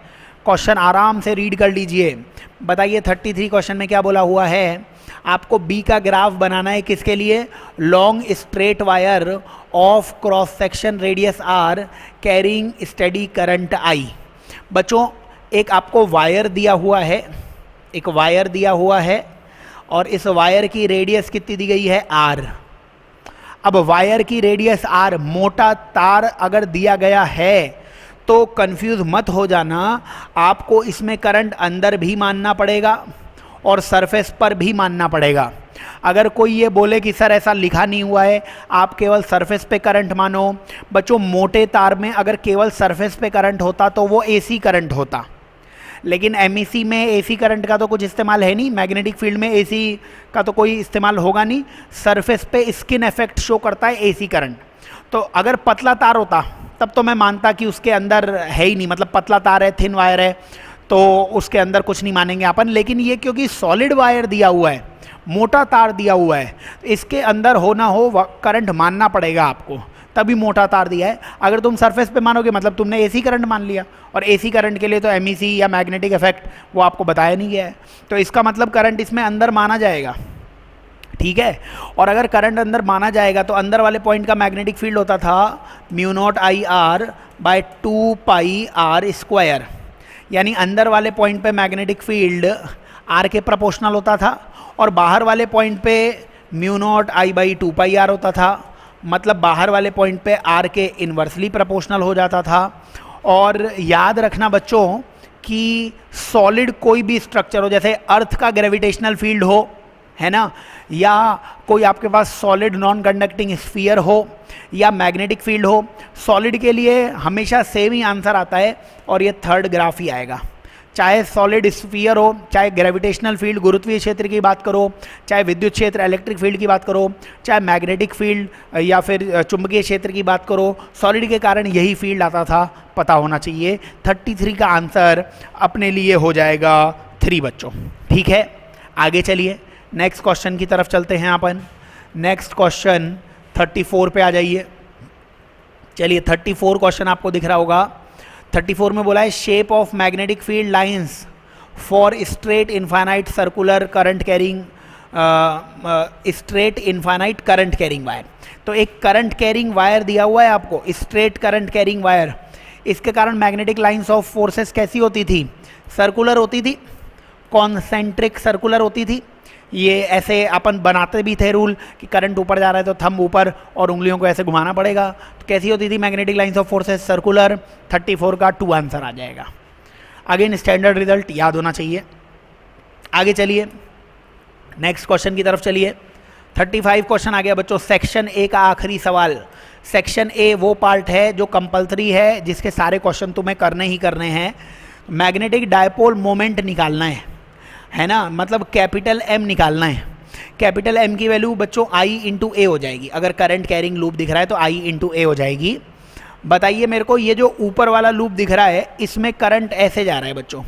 अगर इसमें करंट ऐसे जा रहा है, उंगली को घुमाया मैंने तो ये बाहर की तरफ आ गया इसका मैग्नेटिक फील्ड। तो इसका मैग्नेटिक फील्ड भी बाहर है, इसका एम वेक्टर भी बाहर होगा। और एम वेक्टर होगा कितना? आई इंटू इसका एरिया हो जाएगा पाई इंटू 2r² / 2। आई इंटू पाई और इसका रेडियस 2r² / 2 आ जाएगा और बाहर की तरफ आ जाएगा, मतलब आउटवर्ड्स आ जाएगा, है ना, आउटवर्ड्स। उसके बाद बच्चों ये जो अपने पास एक छोटा सा लूप दिख रहा है, इसका भी अगर मैं एम निकालूं तो उसमें करंट ऐसे घूमेगा तो उसका थंब किधर आएगा? अंदर की तरफ आएगा। और अगर थंब अंदर की तरफ आएगा तो वो आएगा आई इंटू ए। आई इंटू ए की वैल्यू आ जाएगी पाई r² / 2 और वो इनवर्ड्स आ जाएगा क्योंकि इस बार उंगलियां किधर घूमी थी? अंदर की तरफ। तो आउटवर्ड्स कितना आया था बच्चों? ये 2r का स्क्वायर कितना होगा? 4r² और नीचे 2 था, इसका मतलब ये आ जाएगा 2 इंटू पाई r² इंटू आई। ठीक है, और ये कितना था? आई पाई r² / 2। तो अगर इनको माइनस करोगे, क्योंकि एक आउटवर्ड से एक इनवर्ड से, एक बाहर की तरफ है एक अंदर की तरफ है, तो माइनस तो करना पड़ेगा। तो 2 में से 1/2 माइनस करोगे, 2 में से 1/2 माइनस करोगे तो 3/2 बचेगा। 1/2 का मतलब 0.5 होता है, तो 2 में से 0.5 माइनस किया तो 1.5 बच गया। 1.5 मतलब 3/2 आ गया। 3/2 इंटू आई पाई r² ये आंसर आएगा। और वो भी किस डायरेक्शन में आएगा? क्योंकि आउटवर्ड्स ये बड़ी वैल्यू है तो आउटवर्ड्स ही आएगा, बाहर की ओर ही आएगा। सेकेंड इस क्वेश्चन का आंसर आ जाएगा। 35 का आंसर सेकेंड आ जाएगा। ठीक है, तो बच्चों सेक्शन ए कंप्लीट हो गया। सेक्शन ए नीट के नए पैटर्न के हिसाब से सारे के सारे सवाल तुम्हें आने चाहिए। सेक्शन ए का डिस्कशन कंप्लीट हो चुका है। सेक्शन बी देखिए यहाँ पे लिखा भी गया है, सेक्शन बी स्टार्ट हो रहा है बच्चों। अब ये सेक्शन बी स्टार्ट हो रहा है। सेक्शन बी में होंगे 15 सवाल। हम 15 के 15 सवाल के सॉल्यूशन भी आपको बताएंगे, लेकिन एग्ज़ाम में इस 15 में से जो 10 आपको सबसे ज़्यादा अच्छी तरीके से आते हों, केवल वही आपको सॉल्व करना है। ध्यान देना, इस बार नंबर ऑफ क्वेश्चन 200 होंगे, समय 180 मिनट ही है, इसलिए आपकी स्पीड सिलेक्शन, सवाल का सिलेक्शन वो बहुत इंपॉर्टेंट है कि हम स्पीड से सारे सवाल पढ़ें और सही सवालों का सिलेक्शन करें। तो बच्चों नेक्स्ट ये जो 36 क्वेश्चन है इसमें देख लीजिए। क्वेश्चन ने बोला हुआ है चार्ज पार्टिकल क्यू है और वो charge particle q magnetic field B में घूम रहा है और उसका एंगुलर मोमेंटम कोणीय संवेग एल दिया हुआ है। अच्छा, अब ये बताइए, अगर मैग्नेटिक फील्ड में चार्ज पार्टिकल सर्कल में घूमता है तो मैग्नेटिक फील्ड ही जो मैग्नेटिक फोर्स लगाता है वही सेंट्रीपिटल फोर्स होता है और परपेंडिकुलर मैग्नेटिक फील्ड होता है। ये सब अपने को पता है, तभी ये सवाल होगा। तो बताइए, पार्टिकल सर्कुलर मोशन में घूम रहा है, हो ना हो मैग्नेटिक फील्ड क्रॉस में या डॉट में कहीं पे भी मान सकते हो, और उसकी डायरेक्शन हमेशा सेंटर की तरफ ही मानना, और ये जो मैग्नेटिक फोर्स है वही सेंट्रीपिटल फोर्स दे रहा होगा। ठीक है, अब बताइए मेरे को, सर्कुलर मोशन की इक्वेशन होती है F C equals to M into A C. F C equals to M into A C होता है। एफ सी सेंट्रीपिटल फोर्स, उसकी वैल्यू मैग्नेटिक फोर्स के बराबर है, और मैग्नेटिक फोर्स कितना है, Q V B. Q V cross B होता है, लेकिन वी और बी परपेंडिकुलर है, तभी सर्कुलर मोशन में घूम रहा है। एम और ए सी की वैल्यू होती है बेटा वी स्क्वायर बाय आर, तो M V square by R आ गया। यहाँ से इस वी ने वी को कैंसिल किया और एम वी की वैल्यू आ जाएगी q B r. M v का मतलब होता है संवेग, लीनियर मोमेंटम, रेखीय संवेग। यही तो पूछा है ना अपने से, तो यही अपना आंसर है, यही अपना आंसर है क्यू बी आर। लेकिन इसने आंसर एल में दिया है। अब एंगुलर मोमेंटम एल क्या होता है, एल की वैल्यू होती है बच्चों एम वी आर। तो एम वी तो है ही अपने पास, अगर तुम दोनों तरफ आर से मल्टीप्लाई करो तो क्या यहाँ पे मैं लिख सकता हूँ एल की वैल्यू है क्यू बी आर स्क्वायर। ठीक है, क्योंकि मैंने इधर भी आर से मल्टीप्लाई कर दिया, इधर भी आर से मल्टीप्लाई कर दिया, तो क्यू बी आर स्क्वायर हो जाएगा वो। तो आपन ने एम वी की वैल्यू क्यू बी आर निकाली है, हमसे संवेग ही पूछा है, मोमेंटम ही पूछा है, तो क्यू बी आर ही हमारा आंसर है। चलिए ऑप्शन से चेक कर लेते हैं। पहला ऑप्शन, पहले ऑप्शन के लिए थोड़ी सी जगह चाहिए, मैं इसको हटा देता हूँ, ये सब आपने समझ लिया है। तो बताइए, इसमें बोला है कि रेखीय संवेग या लीनियर मोमेंटम की वैल्यू है root B l q, B की वैल्यू बी आ जाएगी। बताओ एल की वैल्यू कितनी आएगी, एल हमने निकाला हुआ है, एल की वैल्यू है क्यू बी आर स्क्वायर, तो क्यू बी आर स्क्वायर, और एक क्यू और था, मैंने बी की जगह बी रख दिया, एल की जगह एल की वैल्यू रख दी, क्यू की जगह क्यू। बताओ इसका रूट निकालेंगे तो बी स्क्वायर बाहर बी आ जाएगा, क्यू स्क्वायर बाहर क्यू आ जाएगा, आर स्क्वायर बाहर आर आ जाएगा। क्या ये बी क्यू और आर, क्या बी क्यू और आर यही एम वी की वैल्यू थी, क्या यही संवेग था, क्या यही मोमेंटम था? ये तो पहला ही आंसर सही आ गया, यही क्या है आपका लीनियर मोमेंटम है, रेखीय संवेग है। ठीक है, तो ये सेक्शन बी चल रहा है, आपको इसमें से करने 10 ही सवाल हैं, सॉल्यूशन हम 15 के बता देंगे आपको। लेकिन एग्ज़ाम में ध्यान रखना, सेक्शन बी किसी भी सब्जेक्ट का है, उसके 15 सवाल आपको मिलेंगे। अपनी पूरी चतुराई से, पूरी स्पीड से, पूरे कॉन्फिडेंस से जो सबसे अच्छे 10 सवाल हों उनके ही सर्कल फिल करके आने हैं। ठीक है, आओ अगले क्वेश्चन की तरफ चलते हैं अपन। 36 के आगे बच्चों 37 क्वेश्चन पे आ गए अपन। बताओ 37 क्वेश्चन में बोला है A B is wire of uniform resistance. एक ए बी तार दिया हुआ है जिसका प्रतिरोध यूनिफॉर्म है। गैल्वेनोमीटर जी का बच्चों डिफ्लेक्शन 0 है, तो गैल्वेनोमीटर शून्य विक्षेप या डिफ्लेक्शन 0 है, मतलब इसमें से करंट 0 जा रहा है। और ए सी आपको 25 सेंटीमीटर दिया हुआ है। अगर ए सी 25 सेंटीमीटर है और सी बी 75 सेंटीमीटर है तो इनके रेशियो निकाल लो बच्चों, R/25 बराबर 9/75। ये 25 से इसको कैंसिल करेंगे 3 आएगा और 3 ओम आ जाएगा। ठीक है, तो ये मीटर ब्रिज का एक्सपेरिमेंट है जिसमें रेजिस्टेंस अपॉन ये वाली लेंथ और ये वाला रेजिस्टेंस और ये वाली लेंथ ये रेशियो में रहता है। ये बैलेंस व्हीट स्टोन ब्रिज पर ही बेस्ड है, तो वही R1/R2 R3/R4 लगाया हुआ है। 3 मतलब 4th इस क्वेश्चन का आंसर आ जाएगा 37 का। ठीक है, आओ आगे चलते हैं, नेक्स्ट क्वेश्चन की तरफ चलते हैं। 37 के आगे क्वेश्चन नंबर 38 पे आ जाते हैं। बताओ बच्चों, क्वेश्चन नंबर 38 में बोला हुआ है कि गैल्वेनोमीटर दिए हुए हैं और इनको कन्वर्ट करना है किसमें, एमीटर में, मिली एमीटर में, माइक्रो एमीटर में। एमीटर में कन्वर्ट करना है, मतलब ये मानो 1 एमीटर उसमें करंट मेजर हो सकता है।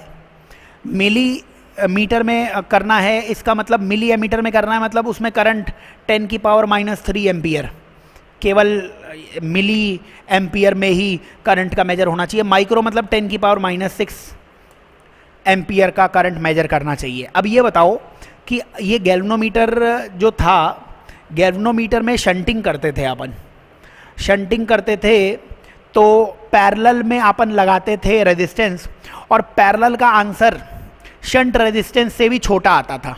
समझ रहे हो आप, शंट रेजिस्टेंस हमेशा छोटे से छोटा इस्तेमाल करोगे, ये जितना छोटा इस्तेमाल करोगे ओवरऑल रेजिस्टेंस भी, कुल प्रतिरोध भी उससे भी ज़्यादा कम हो जाएगा और करंट उतना ही क्या हो जाएगा, ज़्यादा हो जाएगा।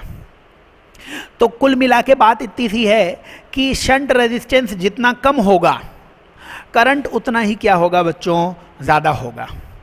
तो आपको करंट पहले केस में सबसे ज़्यादा चाहिए, इसलिए इसका शंट रेजिस्टेंस सबसे कम होना चाहिए, R1 की वैल्यू सबसे कम होनी चाहिए।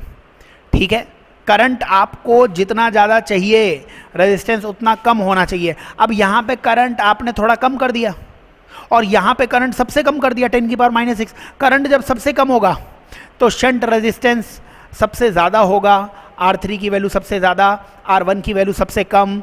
इसका मतलब कौन सा आंसर आ जाएगा? R3 सबसे बड़ा, फिर R2, फिर R1। सिंपल सा रिलेशन है, शंट रेजिस्टेंस जितना कम होगा ओवरऑल करंट उतना ही ज़्यादा जाएगा। तो आपको 1 एम्पियर तक अगर बनाना है, जिसे एमीटर बोला गया है, तो उसमें शंट रेजिस्टेंस सबसे छोटा होना चाहिए, R1 की वैल्यू सबसे कम होनी चाहिए, और R3 में करंट आपको सबसे कम चाहिए, इसलिए शंट रेजिस्टेंस सबसे बड़ा होना चाहिए।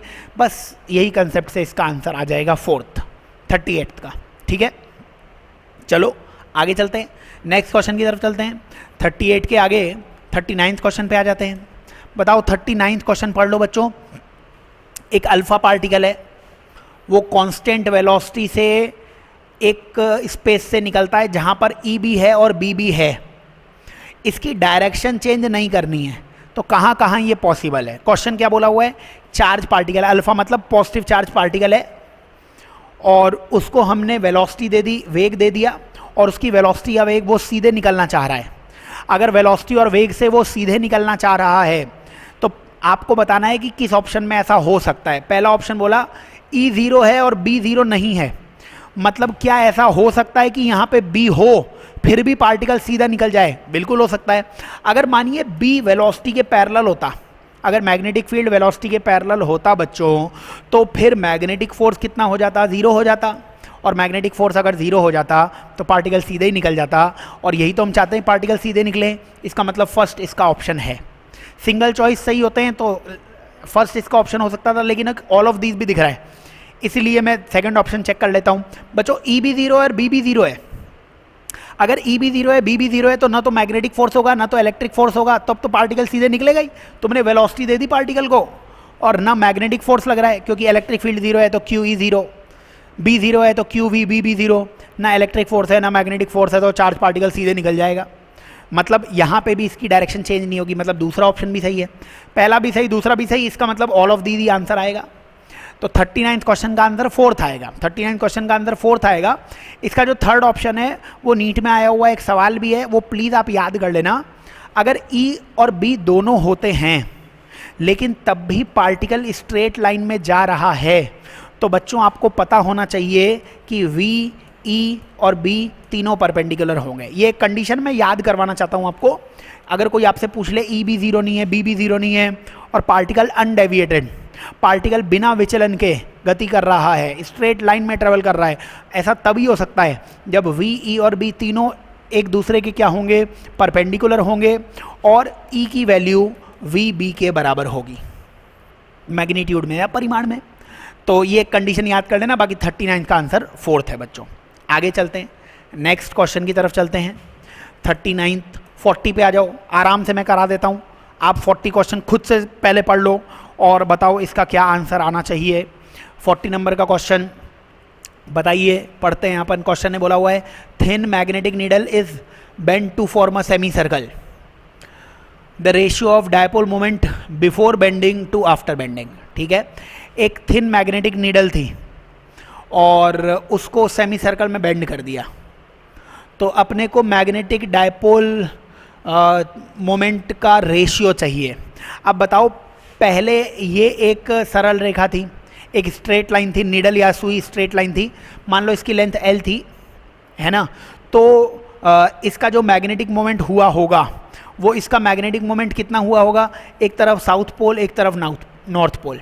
मैग्नेटिक नीडल यही होती है, मैग्नेट जैसी होती है, एक तरफ साउथ पोल होता है, एक तरफ नॉर्थ पोल होता है, और इनका पोल स्ट्रेंथ, इनका ध्रुव सामर्थ्य M मान लिया मैंने, तो M × L इनिशियली या शुरुआत में इतना रहा होगा। बाद में इसी L से तुमने सेमी सर्कल बना लिया, इसकी रेडियस अगर मैं R मानूँ तो πr की वैल्यू L रही होगी भाई। ठीक है, तो R की वैल्यू कितनी आ जाएगी? L/π आ जाएगी।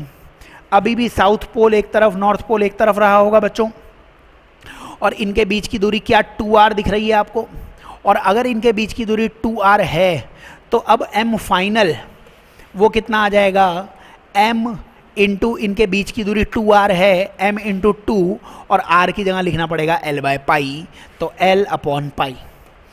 ये m इनिशियल है, ये m फाइनल है, रेशियो लोगे तो ml से ml कट जाएगा, पाई ऊपर आ जाएगा, पाई बाई 2 आ जाएगा, पाई बाई 2 आंसर आ जाएगा, पाई बाई 2 आंसर आ जाएगा कब का, पाई बाई 2 आंसर है, इनिशियल अपॉन फाइनल निकाला है मैंने, एक बार पढ़ लेता हूँ कि ratio of moment before and after, ठीक है यही निकालना था, m initial upon m final ही निकालना था, तो पाई बाई 2 यानी सेकंड इसका आंसर आ जाएगा। वैसे भी 2 बाई पाई कोई ऑप्शन भी नहीं था, तो सेकंड ऑप्शन ही 40 नंबर के क्वेश्चन का आ जाएगा। सेक्शन बी चल रहा है, आपको इसमें से कोई 10 सवाल करने हैं, बार बार मैं याद दिला रहा हूँ, नया पैटर्न है नीट 2021 के लिए, तो वो आप थोड़ा ध्यान रखें बच्चों। अगले सवाल की तरफ चलते हैं, नेक्स्ट क्वेश्चन की तरफ चलते हैं। 40 के बाद क्वेश्चन नंबर 41 पे आ जाते हैं अपन, आराम से रीड कर लीजिए क्वेश्चन नंबर 41 को, रीड कर लीजिए। 41 में क्या बोला हुआ है बच्चों, 250 टर्न्स दिए हुए हैं, तो n की वैल्यू दी हुई है 250 और रेक्टेंगुलर कॉयल ऑफ लेंथ दे रखी है 2.1 सेंटीमीटर, ब्रेथ दे रखी है 1.25 सेंटीमीटर, अच्छा करंट भी दे रखा है 85 माइक्रो एम्पियर, तो सारी जगह इसमें चली जाएगी, मतलब ये सारी वैल्यूज़ दे रखी हैं, इनको मैं यहाँ पे लिखता नहीं हूँ क्योंकि अपने पास जगह ज़्यादा है नहीं सॉल्व करने के लिए, तो ये सब वैल्यूज़ दे रखी हैं, मतलब है ना, नंबर ऑफ टर्न्स दे रखी हैं, लेंथ दे रखा है, लंबाई चौड़ाई लेंथ ब्रेथ दे रखा है, करंट दे रखा है, मैग्नेटिक फील्ड दे रखा है। निकालना क्या है अपने को, work done for rotating it by 180 degree against the torque assuming initially the plane of coil is perpendicular to the magnetic field. बच्चों क्वेश्चन ने ये बोला हुआ है कि ये एक रेक्टेंगल मान लो, एक आयताकार मान लो, और शुरुआत में इसका जो तल है वो मैग्नेटिक फील्ड के लंबवत है, शुरुआत में इसका प्लेन मैग्नेटिक फील्ड के परपेंडिकुलर है, ये रेक्टेंगल मान लीजिए, ये मैग्नेटिक फील्ड दिया हुआ है शुरुआत में, ठीक है, इसका प्लेन इस मैग्नेटिक फील्ड के चुंबकीय क्षेत्र के लंबवत दिया हुआ है, इसको 180 डिग्री से घुमाना है, तो वर्क कितना करना पड़ेगा, वर्क का फॉर्मूला होता था बच्चों, वर्क का फॉर्मूला होता था mb cos theta 1 minus cos theta 2, cos theta 1 minus cos theta 2, तो cos थीटा 1 यही मैग्नेटिक फील्ड भी होगा बच्चों और यही एरिया वेक्टर भी होगा। एरिया वेक्टर प्लेन के परपेंडिकुलर तल के लंबवत होता है, तो बी भी इधर ही था और ए भी इधर ही होगा। जब इसे 180 डिग्री घुमा दोगे तो ए वेक्टर इधर आ जाएगा और वो ए और बी के बीच में एंगल 180 हो जाएगा। तो शुरुआत में एंगल 0 था, बाद में एंगल 180 है। कॉस 0 1 होता है बच्चों, कॉस 180 -1 होता है, 1 माइनस 1 2 हो जाएगा। तो हमारे वर्क डन का आंसर है 2mb, ये वर्क डन का आंसर आएगा, ठीक है ना, ये 2 हो जाएगा और mb था ही यहाँ पे, तो जो वर्क डन का आंसर आएगा 2mb, यही आंसर है। मैथ्स तुम्हें सॉल्व करनी पड़ेगी, आओ मैं सॉल्व करने की कोशिश करता हूँ। 2 तो 2 हो गया, m की वैल्यू होती है बच्चों INA, I की वैल्यू है 85 × 10⁻⁻6, ये हो गया है I, n है 250 बच्चों, IN, और एरिया आएगा लेंथ इंटू ब्रेथ, एरिया है 2.1 × 1.25 सेंटीमीटर है, तो नीचे इसके भी 100 और इसके भी 100 आ जाएगा। बच्चों ये हमने लिख दिया है यहाँ पे, ये हमने लिखा था 2, ठीक है, और m की वैल्यू होती थी I, ये पूरा I है, ये n है, ये a है, तो हमने लिखा है 2 और ये केवल m की वैल्यू है 2m, और b मैग्नेटिक फील्ड कितना है 0.85। बच्चों इसको सॉल्व करना पड़ेगा, ये जो आपको बताया गया है इसको सॉल्व करेंगे तो अपने पास आंसर आ जाएगा। सारे आंसर माइक्रो में दिए हुए हैं, तो 10⁻⁻6 को तो हटा देता हूँ मैं, क्योंकि सारे आंसर माइक्रो में ही चाहिए अपने को, ठीक है। इसके बाद इसमें आप क्या करो कि लगभग सॉल्व कर लो। देखो पॉइंट हटा के 1 0 लगा दो इधर, और इधर भी पॉइंट हटा के 2 0 लगा दो, तो कितने ज़ीरो हो जाएंगे नीचे, 4 और 3 7, तो नीचे 7 0 हैं, तो ऊपर जाके 10⁻⁻7, एक तो ये ध्यान कर लेंगे अपन। अब ऊपर जो नंबर्स हैं उनको आप सॉल्व कर लो।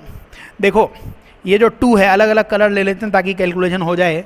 ये 2 है, 2 इस 250 से मल्टीप्लाई होगा, 2 इस 250 से मल्टीप्लाई होगा, ये 2 नहीं 20 है, मतलब 2 और 1 21 है ना, 21 को 20 मान लिया मैंने।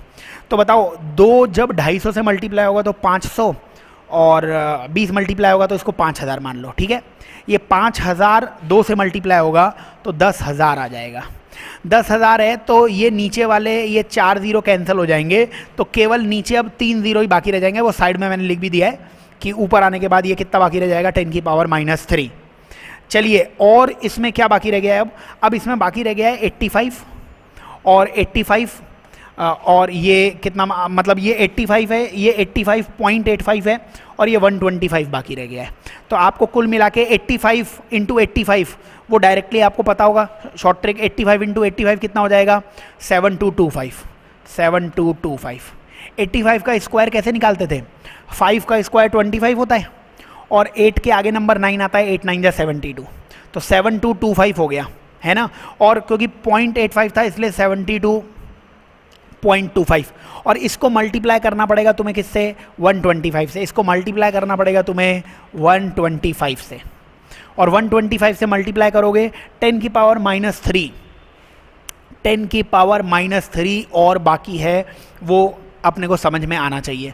तो इसको मल्टीप्लाई कर, ये 125 है और ये कितना है यहाँ पे 72.25 है। इसको मल्टीप्लाई करोगे तो आप आंसर देखोगे वो आने वाला है 9.4 माइक्रो जूल के बराबर, ठीक है। माइक्रो पहले ही हटाया हुआ था, ये यहाँ पे 10 की पावर -3 हटाओगे तो इधर आ जाएगा 0.125। अब आराम से मल्टीप्लाई कर लो आप 72.25 को 0.125 से, इनसे मल्टीप्लाई करोगे तो आपको आंसर क्या दिखने वाला है, 9.4 के लगभग ये आंसर आने वाला है, ठीक है। तो ये इसका आंसर आ जाएगा। तो 72 था, ठीक है, उसको मल्टीप्लाई आप 0.12 से मल्टीप्लाई करके देख लेना और 9 के लगभग आ जाएगा। ये सारे आंसर्स छोटे ही हैं, तो आंसर अपना कितना आ जाएगा, 41 का फर्स्ट आंसर आ जाएगा। कैलकुलेशन कर लेना, तरीका बताया हुआ है, और अप्रॉक्सीमेटली करोगे तो और जल्दी आ जाएगा। चलो नेक्स्ट क्वेश्चन की तरफ चलते हैं, अपन अगले प्रश्न की तरफ चलते हैं। क्वेश्चन नंबर 42 देख लो। चलो क्वेश्चन नंबर 42 पे आ जाओ। क्वेश्चन नंबर 42 आराम से पढ़ लो। एमईसी और करंट इलेक्ट्रिसिटी और मैग्नेटिज्म का ही ये पेपर चल रहा है। इसी में जो भी क्वेश्चंस हैं न्यू पैटर्न के हिसाब से उनके आंसर्स आप बता दो। बताओ 42 क्वेश्चन में क्या बोला हुआ है, direction of net magnetic force on finite wire. तो नेट फोर्स की डायरेक्शन पूछी हुई है। बताओ ये क्या बोलते हैं इसे, ये करंट दिया हुआ है I1, इस I1 के कारण मैग्नेटिक फील्ड किधर आएगा, तो करंट ऊपर है तो थंब आगे जाएगा, थंब आगे जाएगा तो मैग्नेटिक फील्ड किधर आएगा, अंदर की तरफ, तो क्रॉस आ जाएगा अंदर की तरफ। और करंट कैरिंग वायर पे फोर्स होता है बच्चों IL क्रॉस B के बराबर। IL cross B, L cross B मतलब L मतलब करंट की डायरेक्शन में थंब को रखो और B किधर आ जाएगा, अंदर की तरफ, तो L क्रॉस B ऊपर की तरफ आ जाएगा। तो इस डायरेक्शन में जिसको +y डायरेक्शन कहा गया है उसी डायरेक्शन में फोर्स लगेगा, यानी कि 42 का आंसर थर्ड आ जाएगा। बच्चों आपको डायरेक्टली अगर रिजल्ट्स याद होंगे, डायरेक्शंस निकालनी आती होगी, आंसर आ जाएगा। नेक्स्ट क्वेश्चन की तरफ चलते हैं, अगले प्रश्न की तरफ चलते हैं अपन, और क्वेश्चन नंबर 43 पर आ जाते हैं। बताइए बच्चों क्वेश्चन नंबर 43 वो देख लीजिए। क्वेश्चन नंबर 43 में क्या बोला गया है, सारे ऑप्शन आपको दिखने चाहिए, आराम से देख लीजिए। क्वेश्चन में बोला गया net magnetic field at point O। बच्चों पॉइंट O पे नेट मैग्नेटिक फील्ड पूछा गया है। बताओ इस सर्कल के कारण कितना होगा, रिंग के कारण कितना होगा। ऐसे उंगलियां घुमाओगे तो रिंग के कारण अंदर की तरफ आने वाला है। राइट हैंड का इस्तेमाल करना, कोई उल्टे हाथ का इस्तेमाल नहीं करेगा, कोई लेफ्ट हैंड रूल आपको नहीं सिखाया गया है, सारे राइट हैंड के रूल्स ही हैं, उन्हीं से आंसर आएगा। तो इसके कारण मैग्नेटिक फील्ड आएगा μ0 I/2r, और μ0 I/2r वो भी किधर आ रहा है बच्चों, अंदर की तरफ आ रहा है। अंदर की तरफ आ रहा है तो इनवर्ड्स लिख देते हैं इसको अपन। अब इस वायर के कारण कितना आएगा बच्चों, इनफाइनाइट वायर है, इस वायर के कारण बाहर की तरफ आएगा। देखिए ये थंब की करंट की डायरेक्शन में, ये फिंगर्स पॉइंट की तरफ, बाहर की तरफ मैग्नेटिक फील्ड आ रहा है, तो आउटवर्ड्स आ रहा है, इसका मतलब माइनस तो करना ही पड़ेगा। और इनफाइनाइट वायर के कारण कितना होता था, μ0 I/2πd, μ0 I/2πd आ जाएगा, ठीक है। और μ0 I/2πd, लेकिन d की वैल्यू 2r दे रखी है, d की वैल्यू यहाँ पे आप 2r लिख सकते हैं, तो कितना आ जाएगा, μ0 I/d की जगह 2r लिखूंगा, 2 × 2 4πr। बच्चों इनमें से बड़ा नंबर कौन सा आ जाएगा? ये वाला नंबर जो है ना, ये ज़्यादा बड़ा नंबर आएगा, क्योंकि mu naught I by are तो कांस्टेंट है 4 पाई, ये तो 12 होगा और ये 2 है, तो 2 से डिवाइड करोगे, यहाँ पे बड़े नंबर से डिवाइड करोगे तो ये छोटा हो जाएगा, यानी ये बड़ा है, तो इसी में से दूसरे वाले को माइनस कर देना, आंसर आएगा mu naught I by r, ये कॉमन ले लिया, 1/2 minus 1/4 pi, mu naught I by r common ले लिया है और 1/2 माइनस 1/4 पाई। इनमें से अगर 4 पाई आप एलसीएम लेते इसका, तो mu naught I by are तो है ही बच्चों, और 4 पाई एलसीएम लेते तो 2 पाई माइनस 1 ऊपर आ जाता, क्योंकि 4 पाई एलसीएम लेते तो यहाँ पे 2 पाई से मल्टीप्लाई करना पड़ जाता। तो आंसर आ रहा है म्यू नॉट आई ब्रैकेट में 2 पाई माइनस 1 और 4 पाई आर, यानी कि 43 क्वेश्चन का 4th आंसर वो आ रहा है। ठीक है, सॉल्व कर लेना, बहुत प्रैक्टिस हो जाएगी। नेक्स्ट क्वेश्चन की तरफ चलते हैं। सेक्शन बी में हम चलते हैं 44 क्वेश्चन की तरफ। बोलो, सेक्शन बी में केवल 10 ही सवाल करने हैं आपको, 15 सवाल मिलेंगे नीट 2021 के पैटर्न के अनुसार। 44 क्वेश्चन पढ़ लीजिए। 44 क्वेश्चन ने बोला है कि कॉयल है एन टर्न का, करंट आई है और पी पॉइंट पे मैग्नेटिक फील्ड निकालना है। कितना होगा पी पॉइंट पे मैग्नेटिक फील्ड? तो मैग्नेटिक फील्ड एक्सिस पे होता कितना था? अगर एक्सिस पे मैग्नेटिक फील्ड तुम्हें पता होगा, रिंग के एक्सिस पे magnetic field mu not an I r square upon 2 r square plus x square की पावर 3/2, तो बात बन जाएगी। वैल्यूज लिख देना, एक्स की वैल्यू भी आर दे रखी है बच्चों, एक्स की वैल्यू भी आर दे रखी है, तो आंसर आएगा mu not an I r square upon 2 r square और आर स्क्वायर जुड़ के हो जाएगा 2 आर स्क्वायर की पावर 3/2। अब आर स्क्वायर बच्चों जब बाहर आएगा तो ये 2 से 2 कैंसिल होके आर क्यूब बन जाएगा, तो mu not an I r square ऊपर था, नीचे 2 और 2 की पावर 3/2, 2 और 2 की पावर 3/2 वैसे ही रहेगा, आर क्यूब बाहर आ जाएगा, आर क्यूब बाहर आ जाएगा तो नीचे आर बच जाएगा। तो आंसर आ गया हमारे पास mu not an I by R. Mu not an I by are तो आएगा ही, और यहाँ पे 2 की पावर 3/2 को 2√2 लिख सकते हो आप, मतलब इसको सॉल्व कर लेना, mu not an I by are तो है ही, और नीचे 2 × 2√2 बोला गया है, क्योंकि 2 की पावर 3/2 का मतलब होता है 2√2, 2 की पावर 3/2 को इसको √2 से मल्टीप्लाई, √2 से डिवाइड कर देना। ऐसा करने से फ़ायदा होगा, ऊपर √2 बन जाएगा और नीचे 2 × 2 × 2 8 बन जाएगा। थर्ड इस क्वेश्चन का आंसर आ जाएगा, 44 क्वेश्चन का आंसर वो आ जाएगा आपके पास थर्ड बच्चों। ठीक है, तो आसान से क्वेश्चन है, इसका और भी फॉर्मूला होता है, बी एक्सेस बराबर B naught upon 1 + n square की पावर 3/2, उससे भी सॉल्व हो सकता था, तो वो याद हो तो उससे भी हो जाएगा। नेक्स्ट क्वेश्चन की तरफ चलते हैं अपन, 44 के आगे चलते हैं, 45 पे आ जाओ बच्चों।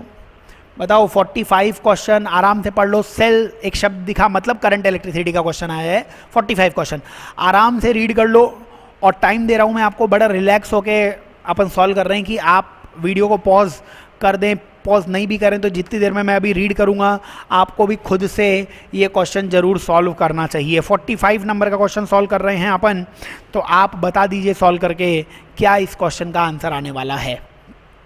पढ़ें क्वेश्चन, बताइए। 45 क्वेश्चन में बोला है कि एक बैटरी है, उसका EMF E है, इसका इंटरनल रेजिस्टेंस R दिया हुआ है, is connected in series with external resistance 4R। The ratio of terminal potential difference to EMF, तो TPD और EMF का रेशियो पूछा गया है। TPD होता है बच्चों E - IR, और EMF तो E है ही। I की वैल्यू निकाल सकते थे, I की वैल्यू E/5R आ जाती, क्योंकि V = IR लगा देते ना, V बराबर IR, V की वैल्यू E है, I पता नहीं, R सीरीज में 4R और R 5R आ जाएगा, तो I की वैल्यू E/5R आ जाएगी, वो लिख दो यहाँ पे। E - I की वैल्यू कितनी आ जाएगी? E/5R × R, और नीचे E था ही, इस R से ये R कैंसिल हो गया, तो यहाँ पे ये कितना आ जाएगा? E - E/5, तो 1 - 1/5 4/5 आ गया, 4/5 ही आंसर है इसका। तो 45th का आंसर 4/5 है, 45th का आंसर फर्स्ट आ जाएगा, ये 45th क्वेश्चन का आंसर है। फॉर्मूले याद करने की जरूरत नहीं है करंट इलेक्ट्रिसिटी में, ओम्स लॉ से सारे क्वेश्चन बन जाएंगे, V बराबर आई आर से सारे क्वेश्चन बन जाएंगे, V I और R आपको अलग से निकालना आना चाहिए। चलो 46 क्वेश्चन में आ गए अपन, 50 क्वेश्चन मिलेंगे, घबरा मत जाना कि नीट में 46 क्वेश्चन फिजिक्स में कहाँ से आने लग गए सर, नया पैटर्न चल रहा है, नया पैटर्न चल रहा है। सेक्शन बी में इस बार 15 सवाल आएंगे और आपको उन 15 में से बेस्ट 10 सवाल करने हैं।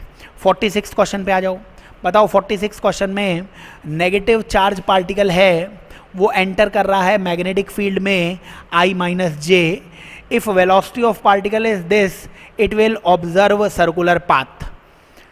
बताइए कि सर्कुलर पाथ कब होता है, जब वेलोसिटी परपेंडिकुलर होती है बी के। तो अगर परपेंडिकुलर है तो सर्कुलर पाथ हो सकता है, और अगर परपेंडिकुलर होती है ना वेलोसिटी, तो बच्चों v और b का डॉट प्रोडक्ट जीरो होना चाहिए। अगर v और b परपेंडिकुलर है, परपेंडिकुलर का डॉट प्रोडक्ट जीरो होना चाहिए। देख लो फर्स्ट ऑप्शन का डॉट प्रोडक्ट जीरो आ रहा है कि नहीं आ रहा है, ये b दिया हुआ है, ये v दिया हुआ है।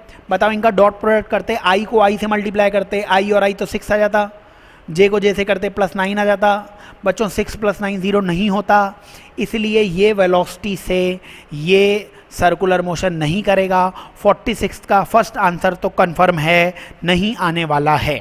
ठीक है, सेकंड ऑप्शन, अगर वेलोसिटी 6 आई हो जाए तो सर्कुलर मोशन होएगा। तो फिर से ये v है, ये b है, v डॉट b 0 करके देख लो, तो डॉट प्रोडक्ट निकालोगे तो i को i से मल्टीप्लाई करोगे, 6 आ गया। मतलब बच्चों v डॉट b फिर से 0 नहीं है, ये भी वेलोसिटी सर्कुलर मोशन नहीं कराएगी। फिर बोला गया है कि 8k वेलोसिटी होने पर हेलिकल पाथ होगा।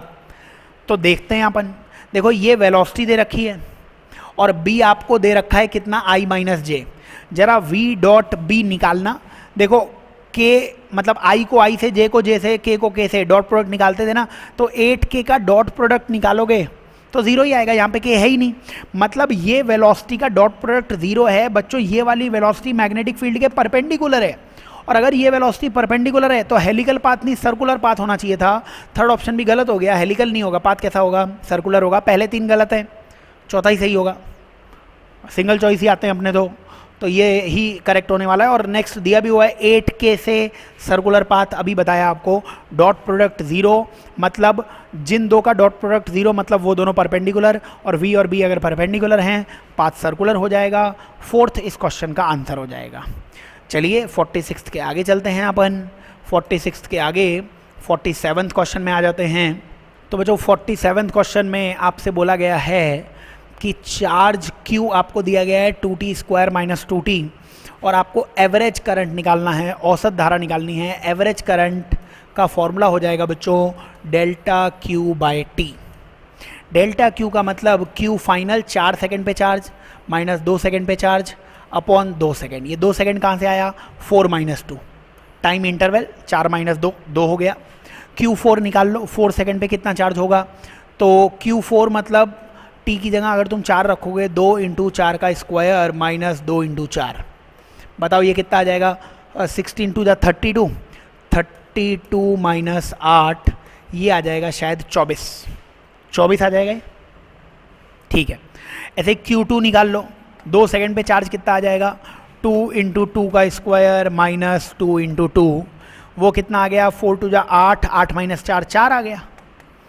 तो फाइनल चार्ज कितना हो जाएगा, 24 - 4 अपॉन 2, 24 - 4 20, 20 अपॉन 2 10, 10 मतलब 47 का सेकंड आंसर वो आ जाएगा। ठीक है, नेक्स्ट क्वेश्चन की तरफ चलते हैं, अगले प्रश्न की तरफ चलते हैं। क्वेश्चन नंबर 48 पे आ जाते हैं।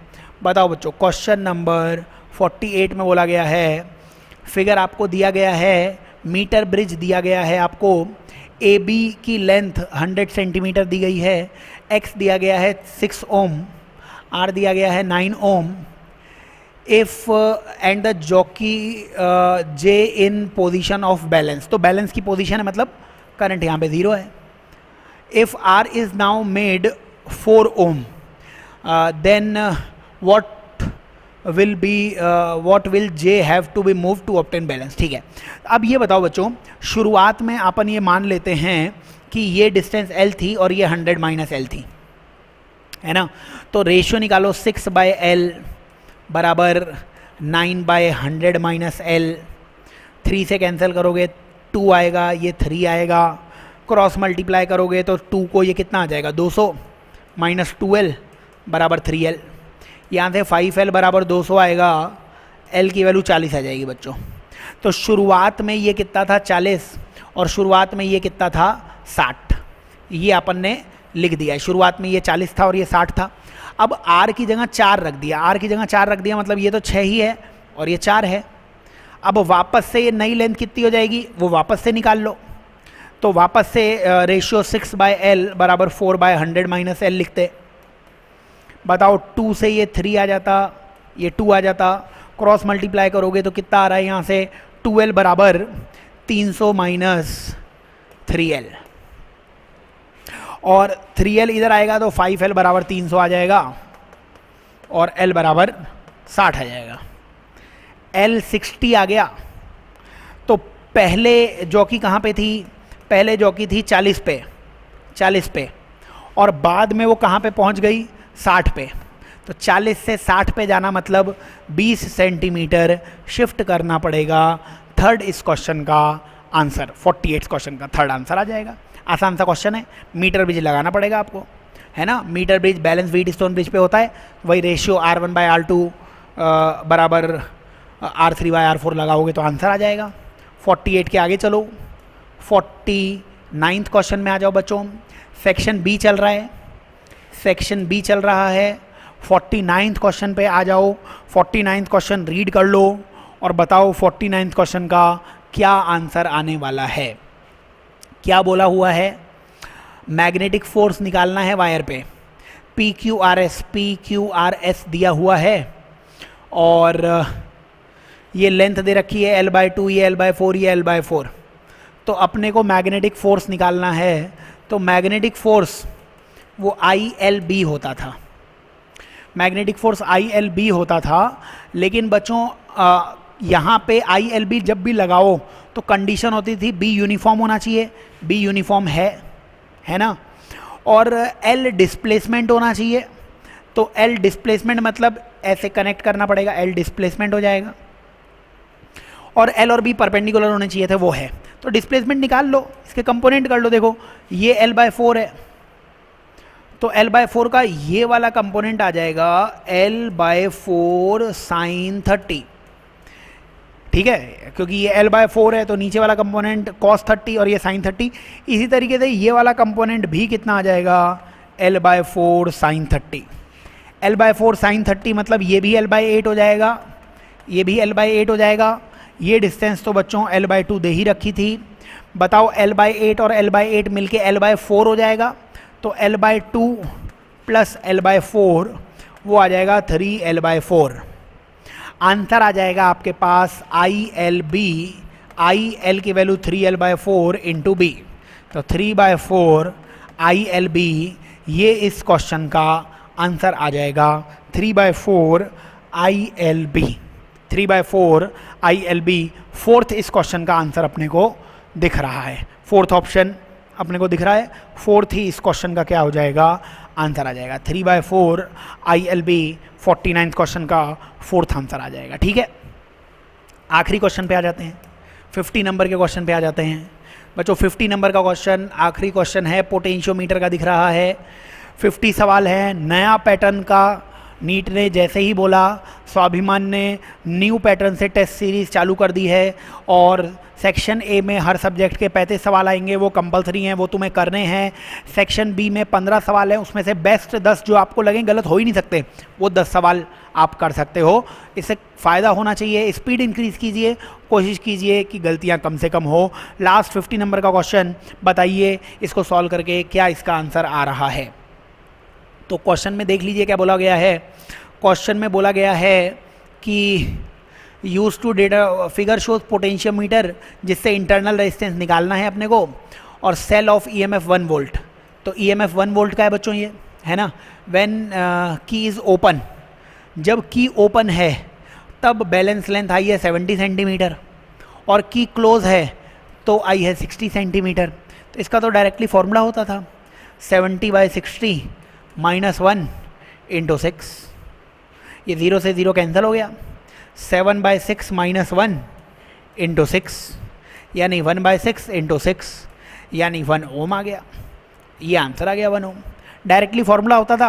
अब फॉर्मूला इसमें एल ओपन एल क्लोज में लोग बाग कंफ्यूज हो जाते हैं। आपको जब भी इंटरनल रेजिस्टेंस, वैसे तो पोटेंशियोमीटर के सवाल लॉजिक से करना आप, लेकिन इंटरनल रेजिस्टेंस नीट को ज़्यादा ही पसंद है, उसका फॉर्मूला याद कर लेना। और फॉर्मूले में भी आपको मैं बता देता हूँ, फॉर्मूला बड़ी आसानी से याद हो जाएगा। 2 तो लेंथ दे रखी होगी आपको, तो हमेशा ब्रैकेट में लिखना लेंथ का रेशियो -1, ठीक है। अब रेजिस्टेंस नेगेटिव तो आएगा ही नहीं ना, इसलिए हमेशा ये लेंथ का रेशियो ऐसा लिखना जो 1 से बड़ा है। मतलब यहाँ पे 60/70 नहीं लिखूंगा मैं, 60/70 लिखता तब तो माइनस में आंसर आता। तो आपको पता हो एल ओपन एल क्लोज कुछ फर्क नहीं पड़ता है, ऐसा रेशियो लिखना जो 1 से बड़ा हो, तो इसलिए मैंने 70/60 लिखा -1। और बाहर वो रेजिस्टेंस जो अपन सेकेंडरी सर्किट में लगाते हैं वो और मल्टीप्लाई कर देना, तो 1 ओम इसका आंसर आ जाएगा। 50 क्वेश्चन का आंसर सेकंड आ जाएगा बच्चों। तो कंप्लीट डिस्कशन हो चुका है। नीट 2021 का जो नया पैटर्न है उसके बेसिस पर फिजिक्स के 50 सवाल आपको दिखाए गए हैं। कंप्लीट पेपर आपको डिस्क्रिप्शन में मिल जाएगा, वहाँ से आप डाउनलोड कर लीजिए। 200 सवाल होंगे, स्पीड बढ़ाइए, कोशिश कीजिए इस बार आप डॉक्टर बने बच्चों। Best of luck.